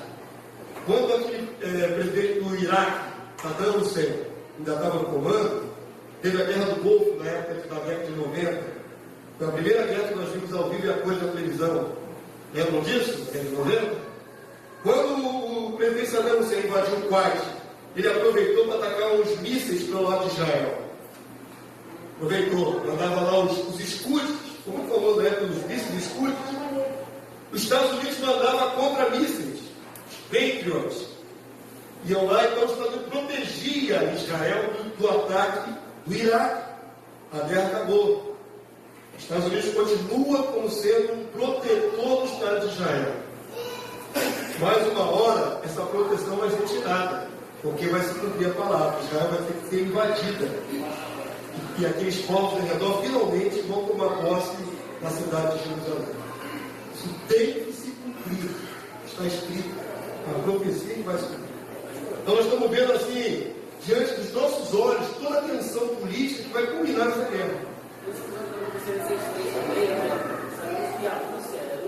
Não tinha nenhuma ligação direta com esse confronto com Israel. Agora, recentemente foi atacado um navio, Foi da Turquia. Não da Rússia, da Turquia. A Turquia não tinha nenhuma peleja contra Israel pública, mas acabou se envolvendo e o pessoal de Israel também não é mole, não. Os judeus são fáceis, não, queridos. Estou pensando que o pastor está falando bem dos judeus e mal dos árabes. Os judeus não são fáceis, não. É um povo de guerra, um povo perigoso. Não é isso? Tem muita tecnologia, são os melhores espiões do mundo. O exército de Israel é super treinado. Agora preste atenção. Você tem visto isso ao longo desses últimos anos. Vai um árabe muçulmano radical e explode um ônibus em Israel. Mata um ônibus civis. Israel vai lá e detona um monte de casas dos civis também em Palestina. Não é isso que está acontecendo? Se morre 20 aqui de Israel, Israel vai lá e mata 50, 100. Aí o mundo fica com raiva dos judeus, porque parece que está retalhando desproporcionalmente. A imagem muito interessante de pessoas tacando pedra assim, tentando enfrentar canhões de Israel por perto. Do tadinho dos palestinos, né? Desproporcional, Davi Golias. Só que eles vão lá e eles detonam com as famílias de Israel. Aí Israel vai lá, poder de reparação, vai lá e destrói um monte palestino. Manda isso na casa dos outros. Nós estamos vendo essa rinha acontecendo quase cotidianamente. Agora, você já está tão careca de saber que isso acontece lá direto, nem liga mais. Mas, querido, tudo isso é preparação para uma grande batalha que vem pela frente. Quero que você saia daqui crendo nas profecias ligadas à vida real. As palavras não são fictícias, vão se cumprir. Diga, meu querido. Também tem o fato de muitos judeus nos Estados Unidos. Os judeus dos Estados Unidos financiam a proteção dos judeus que estão lá. O povo judeu é muito ruim, eles Se ajudam. O fato dos Estados Unidos apoiar Israel deve-se muito aos judeus americanos, que têm muito din-din, não é? Muito dinheiro, e financia aqueles que estão lá. Só que, o que está acontecendo? O problema é o seguinte: quando Israel voltou na década de 40, em 48 foi proclamado o Estado de Israel, quando a ONU permitiu que Israel voltasse para a sua terra, depois da Segunda Guerra Mundial, todo mundo estava penalizado, morreram 6 milhões de judeus nas mãos dos nazistas, a humanidade foi penalizada com esse povo. Já era um mover de Deus para eles voltarem, porque senão nunca voltariam. Quando eles voltaram para lá, eles expulsaram os árabes que estavam lá. Então, há mais de 60 anos, Israel voltou expulsando, tinha gente na terra. Voltou para comer os árabes. Por isso Israel tem tanta raiva dos israelenses, dos judeus. Eles entraram, invadiram, vai embora, a terra é minha. Foi encontrado famílias para correr, centenas de milhares de palestinos foram expulsos. Por isso essa rinha toda não vai melhorar. Não vai melhorar. Quantos acordos de paz já assinaram? E vão continuar assinando acordo de paz, mas não adianta. Quanto mais assinar acordo de paz, mais o negócio fica quente lá. Certo? A palavra profética diz que farão aliança por uma semana. Semana de anos, 7 anos. Vai ter aliança? Vai ter, vários tratados de paz. Mas um deles vai ser quebrado, vai deflagrar uma grande guerra. É isso que a palavra de Deus diz. Então preste atenção, avance para mim os textos proféticos. Mateus 24, 21. Jesus está falando com o tempo futuro. Vamos lá, leia para o pastor. Porque nesse tempo haverá o quê? Grande tribulação, como desde o princípio do mundo até agora não tem havido, e nem haverá. Então deixa eu explicar o que Jesus está dizendo ali. O que vem pela frente, a grande tribulação, vai ser um evento único. Vai ser a mãe de todas as guerras. Nunca houve nada igual na história da humanidade, e depois que acontecer, não se repetirá. Vai ser uma vez só. Querido, o que aconteceu na Segunda Guerra é terrível. Quem pelo menos já viu algum documentário, coisa parecida, a morte dos judeus em câmaras de gás, não é? Em campos de concentração, foi um massacre. Massacre de pessoas inocentes, de homens, mulheres, crianças. Fizeram experiências, abriram o ventre de crianças e costuraram de novo as tripas das crianças de volta. Fizeram experimento com radiação. Fizeram várias coisas terríveis com os judeus. Certo? Mas o que vem pela frente vai ser pior ainda. Nunca houve igual, e quando acontecer, não se repete de novo. Se você já fica penalizado com os judeus pelo que aconteceu na Segunda Guerra, o que vem na grande tribulação é muitas vezes pior. Quando eu falava sobre isso com outra turma, uma irmã escandalizada com a profecia, a irmã ficou escandalizada, chocada. Né? Mas foi isso mesmo, tudo isso? Bem, vai ser pior, vai ser pior. Ela falou, mas Deus não vai fazer um negócio desse. Deus vai fazer ser vingativo com os judeus. Aí eu mostrei para ela o próximo texto. Falando para ele. Lucas 21. Você sabia que Deus tem uma demanda para o povo judeu? Deus não tem uma conta para ajudar o povo judeu? Tem. Não é preconceito meu, não. João capítulo 1 diz: Ele veio para os que eram seus, e os seus não o receberam. Jesus veio para os judeus. Jesus nasceu judeu e para o povo judeu. Deus já tratava com o povo judeu no Antigo Testamento há quase 2000 anos, desde Abraão. Cerca de 2000 anos. Tirou do Egito, foi para esse povo. Tudo que você vê no Antigo Testamento é o povo judeu. Era o povo de Deus. Você não acha estranho que agora o povo de Deus sejam os cristãos e não os judeus? Você não acha estranho que depois de o povo de Deus passou a ser os cristãos e não os judeus? Se até a vida de Jesus, o povo de Deus eram os judeus. Só que agora, depois que eles rejeitaram o seu Messias, eles estão há 2.000 anos com o entendimento congelado. Vocês sabiam que os judeus não aceitam o nosso Messias, o nosso Jesus? Não aceitam. Para eles, o Messias ainda não foi enviado. Eles acreditam que o Cristo ainda não veio. O nosso não serve para eles, rejeitado. Só que o nosso é o Filho de Deus. Vocês estão compreendendo? Deus tem uma conta com o povo judeu. Eles rejeitaram o seu Filho, que foi enviado para eles. Por causa disso, queridos, é um tempo de vingança. A grande tribulação tem o seu epicentro em Jerusalém e com o povo judeu. Muitos cristãos que não têm entendimento pensam assim: não, a grande tribulação é no mundo todo. Vai ter eventos no mundo todo. Não tem havido aí maremoto, eventos no mundo todo. Mas a grande tribulação é centrada em Jerusalém. E eu provo para vocês, está escrito na palavra de Deus: os que estiverem na Judéia, fujam para os montes. Na Judéia. E a palavra de Deus diz assim: orai para que a vossa fuga não aconteça nem no inverno, nem no sábado. Isso não tem nada a ver com a igreja. Tem a ver com o povo judeu. O que falta ainda eu dizer para vocês é o seguinte: Deus vai salvar no meio desse povo judeu que está lá sem acreditar no nosso Jesus, um grupo. É o remanescente eleito de Israel. Existe um remanescente no meio desse povo, que não pode morrer nessa guerra. São eleitos judeus. Não, são uma parte. Uma parte. Eles não são santos, são judeus ortodoxos. Sabe por que a palavra de Deus diz que não pode ser a fuga nem no inverno nem no sábado? Porque eles guardam a lei de Moisés até hoje. E no sábado eles não podem andar mais do que cerca de 2 quilômetros. Por causa da lei. Estão na lei de Moisés. Nós cristãos estamos falando da lei de Moisés. Estamos na lei da liberdade de Cristo. Eles não estão na lei da liberdade de Cristo, estão na lei de Moisés. E na lei de Moisés eles tinham regras. Ainda criaram outras. Os judeus fiéis seguem rigorosamente. Para o judeu, o dia vira não à meia-noite, como nós ocidentais. O dia vira às 6 da tarde. Para ele não é meia-noite, mas para nós o dia vira à meia-noite. Para ele é 6 da tarde. Todo judeu, às 6 da tarde de sexta-feira, ele para de trabalhar. Porque ele tem que guardar o sábado. É a lei. Estão debaixo da lei. Estão compreendendo, queridos? Então, quando Jesus diz: orai para que a vossa fuga, não é para a tribulação, não aconteça nem no inverno, nem no sábado, é porque se for no sábado, eles não vão conseguir fugir dentro da cidade, porque eles guardam a lei, eles têm medo de transmitir a lei. Eles só andam no máximo 2 quilômetros. E 2 quilômetros não saem dentro de Jerusalém.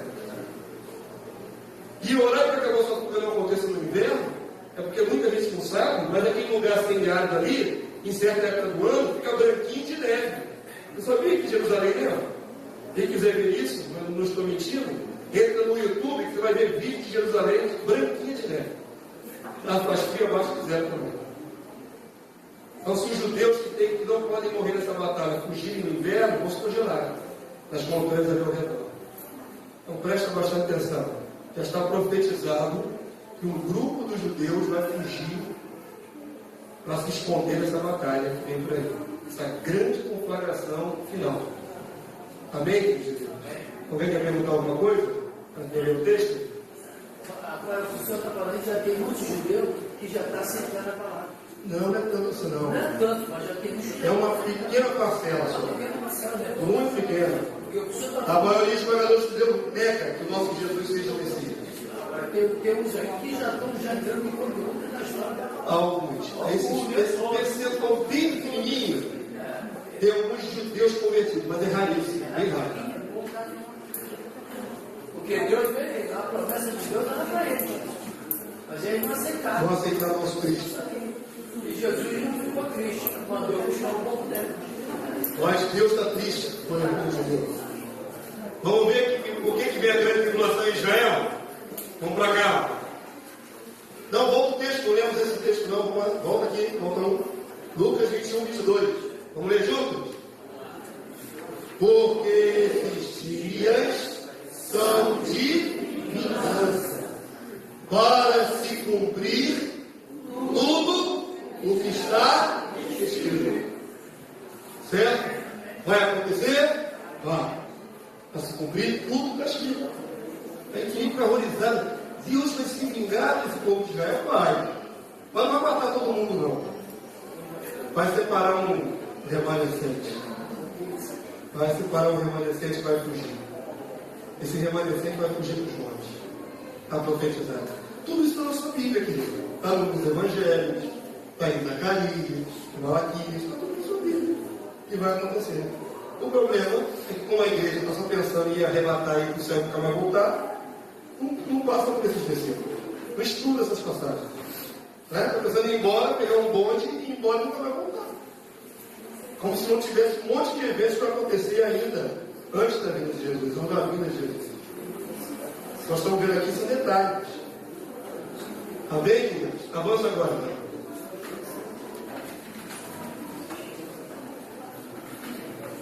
E tem muito mais detalhes, porque a aula não comporta todos os detalhes, né? Como a irmã disse ali, tem que ser um curso de um mês.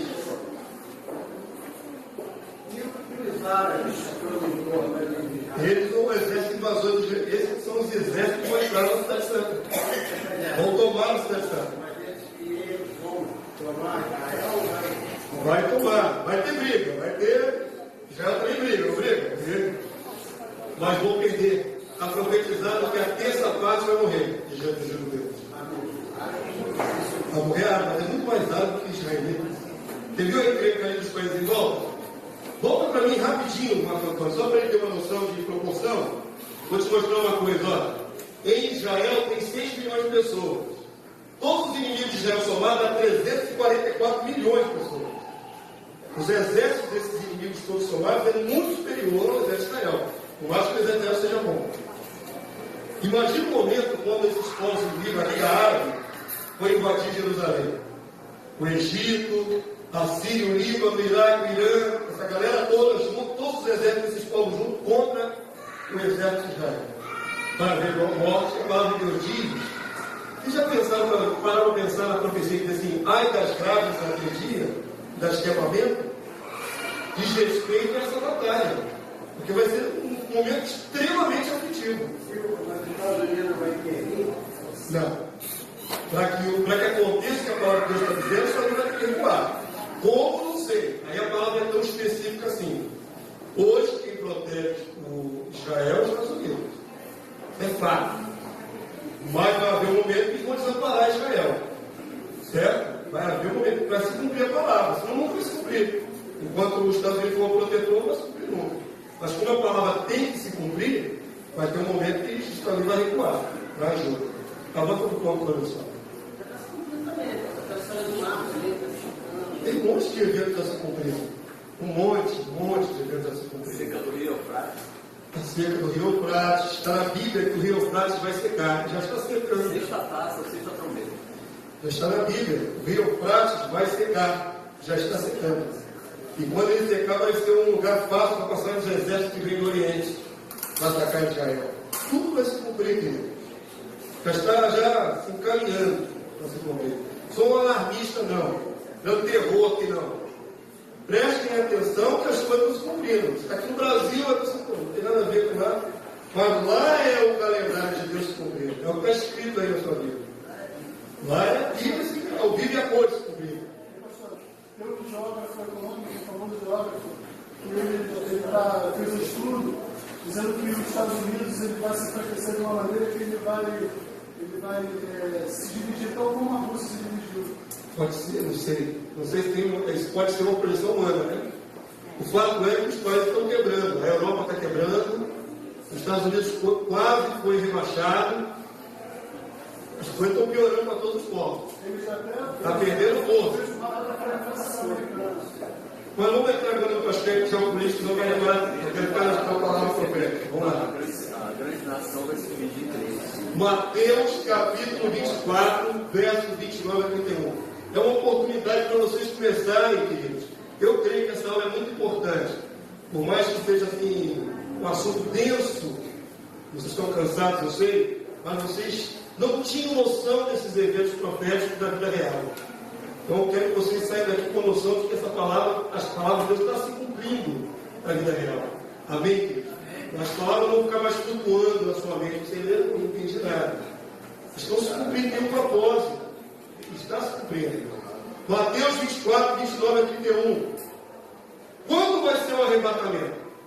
Muitos de vocês chegaram aqui crendo naquilo que eu falei. Que Jesus vem invisível, leva os crentes para o céu, né? Fica lá na festa lá em cima, enquanto aqui embaixo o Paulo está comendo ali na grande tribulação. Presta atenção, queridos. Eu falei que isso não é bíblico. Sabe por quê? Jesus não volta invisível. Todo olho verá. Primeiro, Jesus não vem invisível até a metade do céu e leva a igreja. Isso não existe. Quando Jesus vier, vem uma vez só. Quando ele voltar, todo olho da face da terra verá. Vai haver efeitos no céu para provar que Jesus está voltando. Segundo, só quando Jesus vier, de fato, uma única vez, é que a igreja vai encontrar com ele no arrebatamento. Arrebatamento é fato. Tá? É o momento assim, mais interessante quando eu falo que a gente vai voar. Eu não acredito. Pô, pastor, vai voar? Aí já virou fantasia. Não virou fantasia não, querido. Então se você não acredita que Jesus também subiu diante dos olhos dos apóstolos. É fé, querido. Jesus não estava diante dos apóstolos na hora da despedida? Diz a palavra de Deus que veio uma nuvem e ele começou a subir. Diante dos olhos dele. Não desapareceu, não. Não é? Jesus foi subindo diante dele, nos olhos dele, eles foram olhando assim, né? Jesus subindo. Tchau, mestre. E a palavra de Deus diz, no mesmo momento que diz que subiu, que assim como ele foi, ele voltará. Ele subiu a olhos vistos, os discípulos olharam, viram o mestre subindo, até desaparecer na visão deles. Mas da mesma maneira que foi visível a subida, será visível a sua vinda. Certo? Então não tem arrebatamento invisível na metade da grande tribulação. Eu vou provar a vocês que o arrebatamento é depois da grande tribulação. Vou provar a vocês no texto bíblico. Arrebatamento não é antes da grande tribulação. Arrebatamento é depois da grande tribulação. Querem ver? Mateus 24, 29 a 31. Leia junto com o pastor. Logo em seguida a tribulação daqueles dias. Logo em seguida. É antes, durante ou depois? Logo em seguida é no meio? Não. Logo em seguida é antes? Depois dos dias da grande tribulação. Está correto a minha leitura? Logo em seguida, ou seja, já no finalzinho, já acabando a grande tribulação. O que diz o texto? O sol escurecerá, a lua não dará sua claridade. Vai haver efeitos no céu, marcando a vida do Filho de Deus. As estrelas cairão no firmamento, e os poderes dos céus serão abalados. Agora olha que momento magnífico, que é o que todos nós devemos estar aguardando. Vamos lá? Então aparecerá no céu o sinal do Filho do Homem, sinal de Jesus. Agora vem comigo, por favor, com toda a ênfase. Todos os povos da terra se lamentarão e verão. Todos os povos da terra o verão. Verão. Não é verão de inverno, outono, não. Ver com os olhos. Está escrito? Todos os povos, só os crentes verão Jesus. Quem está escrito? Todos os povos da terra. Eles vão se lamentar, queridos. Hoje eu prego igual um maluco. Se gravar isso que eu estou falando aqui com você no Fantástico, o Brasil todo vai rir, né? Eu acabei de falar aqui que eu vou voar. Eu acabei de falar aqui que eu vou reinar. É que esse Zé Maneiro lá no Jacarepaguá que fala que vai voar. Maluco. É maluco. Queridos, o que a palavra de Deus nos fala tem que ser crido pela fé, senão. Não é verdade? Mas o homem natural não discerne as coisas espirituais. Para eles, a palavra de Deus diz que isso é loucura. Loucura. Talvez para alguns crentes também seja loucura, porque os crentes não esperam a volta de Jesus de fato. Os cristãos não esperam de fato a volta de Jesus. Estão esperando viver mais ou menos aqui uma vidinha mais razoável, morrer de toda a velhice e ir para o céu. céu. Quantos estão esperando realmente que comece os efeitos no céu, o céu se abre e Jesus desça? Quantos estão esperando isso de fato, querido? Vocês chegaram aqui nesse lugar? Pois é isso que vai acontecer. Amém, querido? Então, certo quanto vai que eu respiro, e quando tiver fôlego para viver e para pregar essa verdade, eu vou pregar. Então virá o sinal do Filho do Homem. E aí os povos se lamentarão, porque agora eles debocham. Mas na hora que Jesus voltar, a palavra de Deus diz que os homens vão se esconder nas cavernas e nos buracos, por causa da ira dele. Os homens vão procurar cavernas e buracos para se enfiar. Porque aí já não é mais pela fé. Agora estão vendo. Está vendo que Jesus era verdadeiro? Está vendo agora? Os homens vão tremer, queridos. Os homens vão tremer. É fácil agora debochar de Jesus. Ninguém está vendo nada. Quando Jesus voltar, todo majestoso, poderoso, que diante. E agora? Quem não creu? Se lamentarão e verão o Filho do Homem vindo sobre as nuvens do céu. Olha como é que Jesus veio, ó. Lê comigo, por favor, para ir entrando na sua mente. Com poder e muita glória. Amém? Nosso Senhor Jesus, humilhado, nascido no posto de animal, homem carpinteiro, homem que trabalha na sala, não é? Tipo como ninguém, pregador itinerante de pé no chão empoeirado, morto como se fosse um bandido. Essa é a primeira vida de Jesus. A segunda é como? Com poder. Amém? Aleluia. Aí Jesus vem, Rei dos Reis, Senhor dos Senhores. Vem esmagar cabeças da face da terra. Vem suplantar os homens, submetê-los ao seu senhorio. O reino do mundo se tornou do nosso Senhor e do seu Cristo. É o que está escrito, querido. Amém? O nome de Jesus absorve essas verdades. Jesus não vem de outra forma senão como um rei majestoso, cheio de autoridade e poder sobre a face da terra. Amém? E todo mundo vai ver isso, todos vão ver, todos vão ver. E ele enviará os seus anjos. Já volta em Jesus. Com um grande clangor de trombeta, clangor é o barulho da trombeta, tocando a trombeta. Só se trocar a trombeta no tempo bíblico para juntar o exército. O toque da trombeta anunciava a batalha. Quando se trocava a trombeta, era chamamento para a guerra.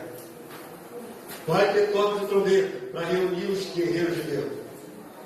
Os quais os anjos reunirão o quê? Os seus escolhidos. Dos 4 ventos, mostrando os 4 pontos cardeais, leste, sul, de todos os pontos da terra, de uma a outra extremidade dos céus. É o arrebatamento da igreja. Quando é que é o arrebatamento da igreja? Antes, durante ou depois da grande tribulação? Depois, logo em seguida a tribulação atingir, Jesus desce e a igreja sobe ao encontro com ele. É depois. Mas criaram uma teologia dizendo que ele sobe antes para não ver a bagunça. Escapista, uma teologia escapista que não tem base bíblica. O que está escrito é isso aí. Amém, querido? Avança para mim. É só uma ilustraçãozinha muito parca para dar uma ideia mais ou menos desse dia glorioso. Está meio escura, né, a imagem. Aqui tem um santo aqui, já com a mão assim. Oh, Jesus, glória a Deus, chegou. Aqui tem algumas pessoas já glorificando. E Jesus cercado de muitos anjos, muita glória, muita glória. Pelo menos você, uma imagenzinha muito pálida de ilustração, para você tentar imaginar esse glorioso dia. Amém, queridos? Vamos avançar. Depois que nós encontramos com Jesus nos ares, vamos para onde? Para o céu? É isso que a palavra de Deus diz? Lembre-se que a cidade que Jesus vai reinar, a sede do governo, está tomada de exércitos invasores. Nesse momento. Lembre-se que os judeus que não podem morrer estão fugindo do monte. O negócio está quente lá em Jerusalém. E Jesus arrebata os seus eleitos, seus escolhidos, encontrando com Jesus nos ares. Vão ficar todo mundo flutuando lá nos ares. Vão ficar lá em cima flutuando assim? O ar é legal. Paulo Deus diz, onde ele for, nós iremos. E estaremos para sempre com o Senhor. E para onde Jesus vai quando encontra com a igreja? Volta para o céu e deixa o pessoal se matar aqui embaixo.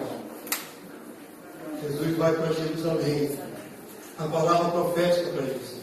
E tem que chegar lá para limpar a cidade dos exércitos invasores. Porque lá é a cidade do grande rei. É a sede do governo. Ele não vai deixar os inimigos lá. E nós vamos junto com ele. Zacarias capítulo 14, verso 5. Falando a respeito dos que vão fugir, né? Dos judeus que vão fugir. Já está profetizado. Fugireis pelo vale dos meus montes. Então virá o Senhor meu Deus e todos os santos com ele. Nós vamos chegar lá em grande estilo em Jerusalém, voando. Pode filmar e botar lá no Fantástico, eu aguento as imagens. Mas nós vamos chegar voando, queridos. Oh, meu Deus, eu falo coisa que vocês nunca ouviram na vida, né? Oh, Jesus amado. Tem uma passagem magnífica que diz como é que vai ser esse dia. Quem estiver na terra lá em Jerusalém, vai olhar para cima e vai apontar. Está escrito, Isaías, tem na projeção, não? Tem não, não é? Tem? Na projeção não tem. Isaías, quanto aí? 66? 60. Isaías 60, verso 8, não tem na projeção não. Alguém lembra para mim em voz alta, o que vai acontecer naquele dia? Quem são estes que vêm voando com nuvens e com pombas ao seu convite? Olha quem estiver lá em Jerusalém vai dizer assim: quem são esses que vêm voando como nuvem, uma nuvem de gente, e como pomba ao seu pombal, ou seja, está chegando na cidade. Olha que alguém nos chama a dizer: quem são esses que vêm o quê? Voando. Voando. Nós vamos chegar lá como? De avião? Não. Depois do arrebatamento, nós vamos voando para Jerusalém. Se eu fosse o Spielberg, o dinheiro que ele tem, ia fazer um filme bacana, né? Então a bagunça já está lá estabelecida. Jesus chega e todos os santos com ele. Avança para mim, irmão. Tem um celular aí, interromperam a nossa aula. Não é o meu, não. Não é o meu, não, não estou nem com ele aqui.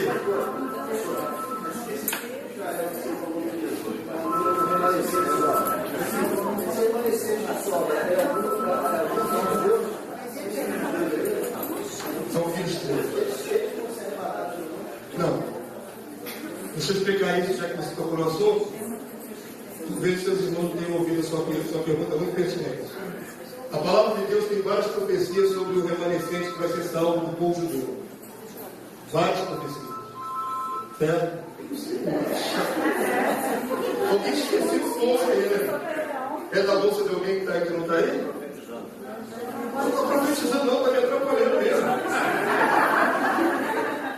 me atrapalhando. O raciocínio que eu quero passar a vocês é muito importante. Um viado para ninguém com esse negócio aí. O anticristo teria que está amarrado já o anticristo. Está amarrado. Vamos descobrir que bolsa é essa aí, para levar. Pelo menos leva a bolsa para lá. E tocar mais uma vez e disser aí qual é a bolsa, tá? Eu dou conta de. Depois eu me resolvo com a pessoa. Preste atenção, que isso é muito importante para encaixar uma peça que vocês estão recebendo agora. A palavra de Deus fala que haverá salvação no meio do povo de Deus. Estão congelados de entendimento quase 2.000 anos. Cerca de 2.000 anos. Porque rejeitaram Jesus. Certo? Está escrito, Paulo fala sobre isso. No livro de Romanos, capítulo 11. Paulo fala que eles ficaram endurecidos em parte. Até que entre a plenitude dos gentios. Os gentios somos nós. Só depois que entrar a plenitude dos gentios no reino, todos os que não são judeus, aí o Senhor se voltará novamente para o povo judeu, para tratar com eles. Então eles estão de propósito, Deus os deixou com entorpecimento mental. É castigo. Por isso, raramente os judeus se convertem a Jesus. Eles não conseguem se converter a Jesus. É um castigo. Está profetizado isso. Eles rejeitaram o Messias. Eles não só mataram através das mãos dos romanos, eles rejeitaram. E esse não é o nosso Messias. E era. Deus só enviou um filho só. A história deles terem rejeitado começa bem antes. Porque se você ler toda a Bíblia, desde o começo, desde que Deus tirou do Egito, o povo de Israel tem muita coragem. Chegaram ao ponto de fazer macumba em cada pé de árvore. Macumba. Macumba hoje é afro. Naquela época era macumba babilônica, macumba. Adoravam em toda pé de árvore, tentavam a Deus direto. A Bíblia tem N exortações. Os profetas eram levantados para ver se consertavam com os judeus. Não podemos dizer que ele foi enviado de Deus. Tem um propósito dele. Tem um propósito, mas ele não é enviado de Deus, então ele seria uma pessoa boa. Ele teve um propósito. E o propósito obedece para Israel, porque assim eles voltaram para a sua terra. Se não houvesse massacre, nós não teriam voltado para a sua terra. Tomou dentro do propósito de Deus. Agora, como Deus tem muita bobagem ao longo da história toda, deu as costas para Deus em inúmeras vezes. É mais ou menos como alguns crentes fazem. É crente, mas qualquer bobagem abandona Jesus. Qualquer bobagem. Deu um tropeção da igreja abandona Jesus. Não é verdade? Qualquer coisa. O pastor é feio, abandona Jesus. Brigou com o irmãozinho, abandona Jesus. Está na igreja priminha, arranja uma namorada, arranja uma amante, abandona Jesus. O povo de Israel fez isso inúmeras vezes. E Deus teve muita paciência com o povo de Israel. Então, o fato de Israel estar congelado agora de mente, esses séculos todos, não é uma implicância de Deus. Deus vem tratando com eles há muito tempo. Jesus contou uma parábola, quando estava vivo ali com os judeus rejeitando ele. E Jesus contou uma parábola dizendo assim, que tinha uma vinha, Deus plantou uma vinha e colocou ali aqueles judeus na figura dos seus judeus, para cuidar da vinha. No tempo devido, mandou os seus servos buscarem a sua parte. E eles mataram alguns, apedrejaram outros, figura dos profetas. Toda vez que eu mandava um profeta para tentar consertar o povo matava o profeta. O povo já fez isso muitas vezes. Por último, enviou o seu filho. Quem sabe é esse por respeitar. O próprio Jesus contando o que ia acontecer com ele. Mas a esses pensaram assim, esse é o herdeiro, vão matar e ficar com tudo. O povo de Israel matou Jesus. A igreja romana hoje não tem coragem de dizer isso. Porque hoje tem direitos humanos, tem muitas coisas. Mas o povo de Israel chegou ao ponto de matar o Messias.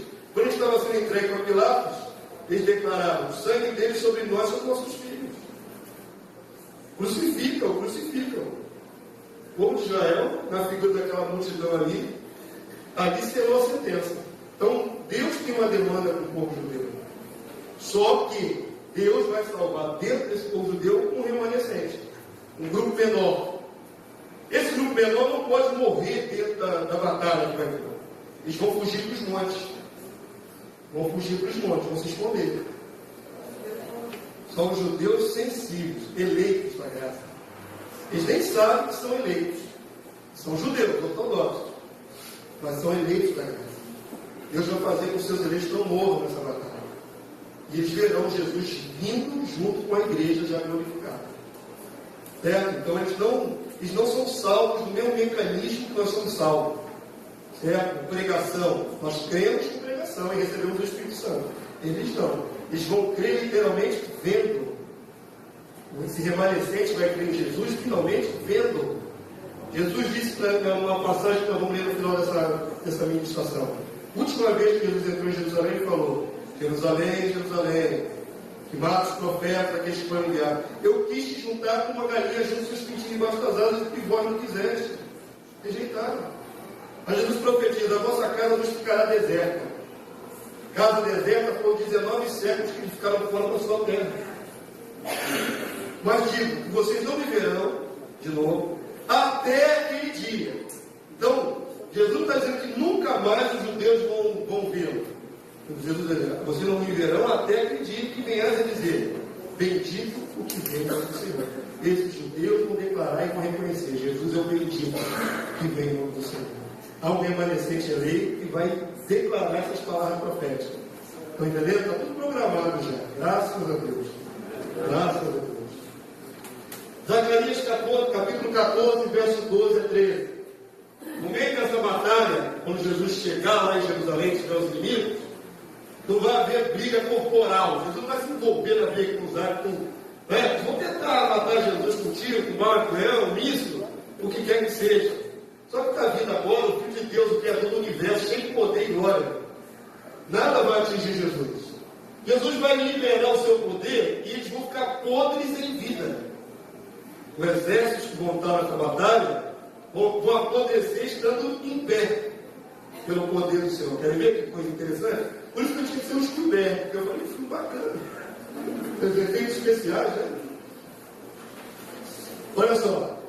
Esta será a praga, está profetizado como eles morrerão. Esta será a praga com que o Senhor ferirá a todos os povos que guerrearem contra Jerusalém. A sua carne se apodrecerá estando ele de pé. Pelo poder do Senhor, aqueles exércitos vão começar a apodrecer, vivos. Apodrecer-lhes os olhos das suas órbitas. Os olhos vão murchar dentro do olho aqui. E lhes apodrecerá a língua na boca. Eles vão ficar podres vivos, pelo poder do Senhor. Naquele dia também haverá da parte do Senhor grande confusão entre eles. O Senhor vai fazer com que eles se matem uns aos outros. Quer ver? Cada um agarrará a mão do seu próximo e cada um levantará a mão contra o seu próximo. Pelo poder do Senhor, eles vão se matar uns aos outros. Os que não forem ficarem podres vivos. Está tudo profetizado na sua Bíblia. Está tudo profetizado como é que vai ser esse dia. A lei de Deus. A palavra de Deus diz, queridos, agora nos detalhes mais terríveis. Ai das grávidas naquele dia, né? O seio de Jerusalém. A palavra do Senhor diz que o sangue dessas pessoas que vão morrer enche uma bacia de sangue de 300 quilômetros. E a altura do sangue chega até o freio dos cavalos. Sabe o que é o freio dos cavalos? A boca. Mesmo que o cavalo esteja com a boca para baixo, dá pelo menos 1 metro de altura. É 1 metro de altura com 300 quilômetros de sangue derramado. A palavra do Senhor diz que o número de mortes vai ser tanto que vai levar 7 meses para enterrar todos os corpos. Tem detalhes esse massacre. Tem detalhes. Está tudo na sua Bíblia. A palavra profética diz que Jesus vai pisar pessoalmente o lagarto, o furor da ira do Deus Todo-Poderoso. Jesus, quando veio, ele matar a gente também na face da terra. Os inimigos de Deus, né? Ele pisar a cabeça de homens. Como quem pisa o lagar é onde se pisam as uvas. Quem viu essas novelas aí, não é bom ver novela não, mas tem a novela aí, tem uma novelinha de italiano que o pessoal fica lá dançando no lagar, né? Aquele tanque de cimento, coloca as uvas ali, e o pessoal vai dançando e cantando ali em cima das uvas, pisando as uvas. Aí o monstro sai com uma varinha assim no cantinho, sai aquele monstro pisado pelas uvas. As pessoas que dançam ali salpicam as suas roupas de vermelho do vinho. A figura é essa que está na Bíblia. Jesus vai salpicar suas vestes com o sangue dos inimigos. Ele pessoalmente pisar no lagrado furor da ira de Deus Todo-Poderoso. Vai matar a gente mesmo, a mortandade é grande. Mas não vai matar todos, certo? Só os que estiverem envolvidos na batalha. E vai sobrar desses povos árabes pessoas para se converterem a Jesus. Ou pelo menos não se converterem, vou colocar bem correto, para se submeterem a Jesus. Aqueles que adoram Allah vai ter que adorar agora o Deus Todo-Poderoso e a Jesus. Porque toda a língua vai confessar. Eles confessam hoje a Allah, mas um dia vão confessar a Jesus. Porque não vai ter opção, querido. Entenda uma coisa, quando Jesus voltar, não tem opção. Não tem opção. Só se morrer, só no mundo, pular ali para Marte. Aqui quem vai reinar é Jesus. Não tem opção. Diga, meu irmão. E o resto do povo do mundo inteiro? Como é que fica? Não vimos ontem, na hora que foi ontem? Sexta-feira? Eles não vão ficar no mundo, vivendo um mundo muito bom. Lembra? Na verdade, é de sexta, depois dessa aula de hoje, né? Eu fui lá na frente, no milênio, e eu voltei agora. Eu voltei para o momento da vida de Jesus agora, os detalhes. Mas nós já vimos o que vai acontecer no milênio. Os santos, só os santos ressuscitam, não toda a humanidade, e reinam com Jesus 1000 anos sobre todas as nações da terra. Todo mundo fica muito bonzinho, e não tem opção. Não tem opção, vão ter que se submeter. Vai no final do milênio Satanás é solto de novo? E não vai peneirar essa turma toda de novo? Eles vão ter que se submeter. Queridos, agora não é questão de crer, aceitar. Vão aceitar Jesus. Quando Jesus voltar, é vara de ferro. É o que está escrito. Eles vão ter que se sujeitar. Não tem opção. O reino agora é do Senhor e do seu Cristo. Amém, queridos? Vamos lá, vamos adiante. Já passou o texto? Já. É aquele que eu citei de cabeça, agora vamos ver os detalhes do texto. Vamos lá? Jesus, a última vez que entrou em Jerusalém, proferiu essas palavras proféticas. Jerusalém, Jerusalém. Vamos ler junto com o pastor. Vocês que estão cansados, imagina eu. Jerusalém, Jerusalém, que mata os profetas e apedreja os que te foram enviados. Quantas vezes quis eu reunir os teus filhos, como a galinha ajunta os seus pintinhos debaixo das águas, e vós não o quisestes.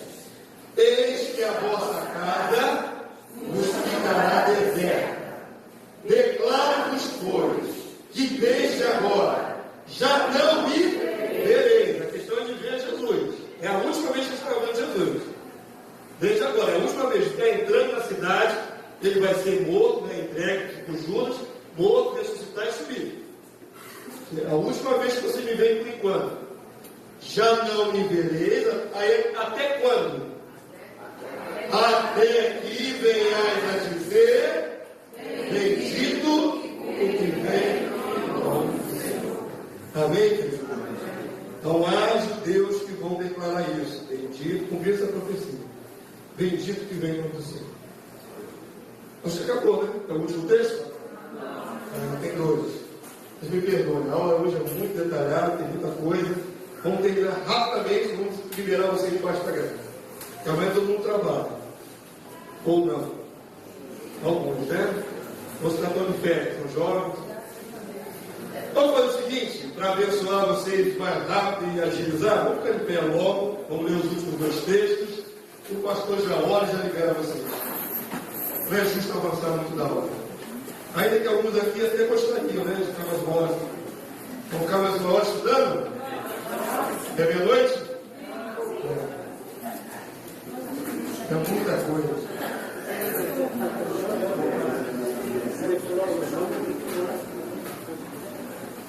Sabe o que é interessante? Nós já estamos ministrando essa palavra há muitos anos. Passaram por aqui, por esses seminários, vários cristãos. Muitos cristãos. Outros não cristãos, de outras denominações, religiões. Mas, queridos, uma coisa fantástica. As pessoas que passaram aqui com vocês estão lendo o que está escrito. Certo? Só lendo o que está escrito. Alguns receberam, outros não entenderam. Não é? Nem praticaram. Alguns, mesmo tendo entendido, se calaram. Porque voltaram para suas denominações, e lá não prega assim, guardaram o entendimento que aprenderam, mas não se manifestaram. A palavra de Deus diz assim, Paulo fala, crie, por isso falei. Certo? Quem crê tem que dar testemunho do que crê, querido. Você não pode saber uma coisa dessa e ouvir errado e ficar calado. Então, de certa forma, todos que passam nesse seminário acabam recebendo uma responsabilidade também sobre os ombros. Deus te trouxe aqui só para você ouvir uma historinha legal e voltar para o seu cotidiano. Deus te trouxe aqui para você enxergar o que vai acontecer, para você crer nessa palavra. Crer, receber para o seu coração e pregar essa palavra, ensinar as outras pessoas. Amém, querido? Na medida das suas forças, pela graça do Espírito Santo de Deus. Então, em nome de Jesus, vamos ler agora o que vai acontecer. Amém? Zacarias 14, 9. Leia com o pastor. O Senhor será rei sobre toda a terra. Naquele dia, um só será o Senhor. Um só será o seu nome. O rei vai reinar sobre toda a terra. Amém, queridos? Zacarias 14, 16. Daqueles que se envolverem, os povos inimigos se envolverem na batalha e no cerco contra Jerusalém, vai sobrar gente para se dobrar a Jesus. Quer ver? Vamos lá, Zacarias 14, 16. Todos os que restarem de todas as nações que vieram contra Jerusalém. Subirão de ano em ano para adorar o Rei, o Senhor dos Exércitos, e para celebrar a festa dos tabernáculos. Todos os anos, a humanidade que estiver viva na terra vai ter que subir para adorar Jesus e ao nosso Deus lá em Jerusalém. De ano em ano, e para celebrar a festa da verdade. Durante o milênio, todos os povos têm que subir para adorar. Amém, queridos? Os árabes não vão todos os anos lá para Meca, rodar lá em volta de uma pedra, mas durante o milênio, todos os povos vão ter que subir de ano em ano para adorar o Rei. Amém, queridos? Diga, Daniel. Subir para, porque Jerusalém, você não é alta, não é plano, não. Subir é o sentido de subir em peregrinação para Jerusalém. Então, não é subir a Jerusalém do céu, não. Não é subir a Jerusalém do céu. Subir é no sentido de peregrinar a montanha de Sião e subir para Jerusalém. Todos os povos da terra vão fazer isso de ano em ano. A palavra de Deus diz: se alguma das famílias da terra não subir para adorar o Rei, não vem chuva sobre aquela família, sobre aquele povo. E chuva é bênção, só vem daquela região lá. Todas as famílias vão ter que adorar o Rei de Deus. Amém, querido? É isso que a sua Bíblia diz. Graças a Deus não está só na minha, está na sua também. Vamos glorificar o nosso Deus, vamos pedir a Ele que nos abençoe na nossa volta para os nossos lares e pedir ao Senhor que nos renove em força para estarmos aqui e aprendermos mais na noite de amanhã. Amém, queridos? Em nome de Jesus, persevere, estamos orando por você. Não abandona, agora já está quase na reta final, você já investiu até aqui, investe mais um pouquinho. O lucro é todo de vocês, a riqueza é toda de vocês. Em nome de Jesus. Pai Santo, nós te louvamos por esta noite. Louvado e agradecido seja o Senhor pelas tuas maravilhas, pela tua palavra que é fiel e verdadeira, que sempre cumpre o que te apraz e nunca volta vazia. Louvado seja o nosso Deus, porque nós não seguimos a uma mentira, um engano, nós não seguimos a uma ideia inventada, uma fantasia, mas nós cremos no que está escrito na tua palavra. E eu sei que o Senhor tem trabalhado em vários corações nesse lugar, para que também compreendam e a partir da compreensão te temam ainda mais. Continua a trabalhar em cada coração pelo teu Espírito, para que saiam daqui filhos de Deus fiéis, filhos de Deus dispostos a te servirem, filhos de Deus cheios do conhecimento da verdade, cheios de autoridade, para vencer todas as ciladas do inimigo e todo engano do anticristo, em nome de Jesus. Nós cremos na tua vinda, nosso Rei Jesus. Nós cremos que o Senhor vem em breve. Nós cremos que todos os povos da terra te verão. E nós cremos que todos se dobrarão diante do teu nome. Aleluia. Aleluia. Oh, Senhor, em nome de Jesus, abençoa os teus filhos, teus eleitos. Eu te suplico nesta noite que a obra que já começou no coração deles, o Senhor lhes permita terminar, concluir para a glória do teu nome. Que os teus filhos sejam bem-aventurados, Senhor, em completarem essa jornada. Agora te suplico, leva os teus servos em paz, guardados pelo teu poder,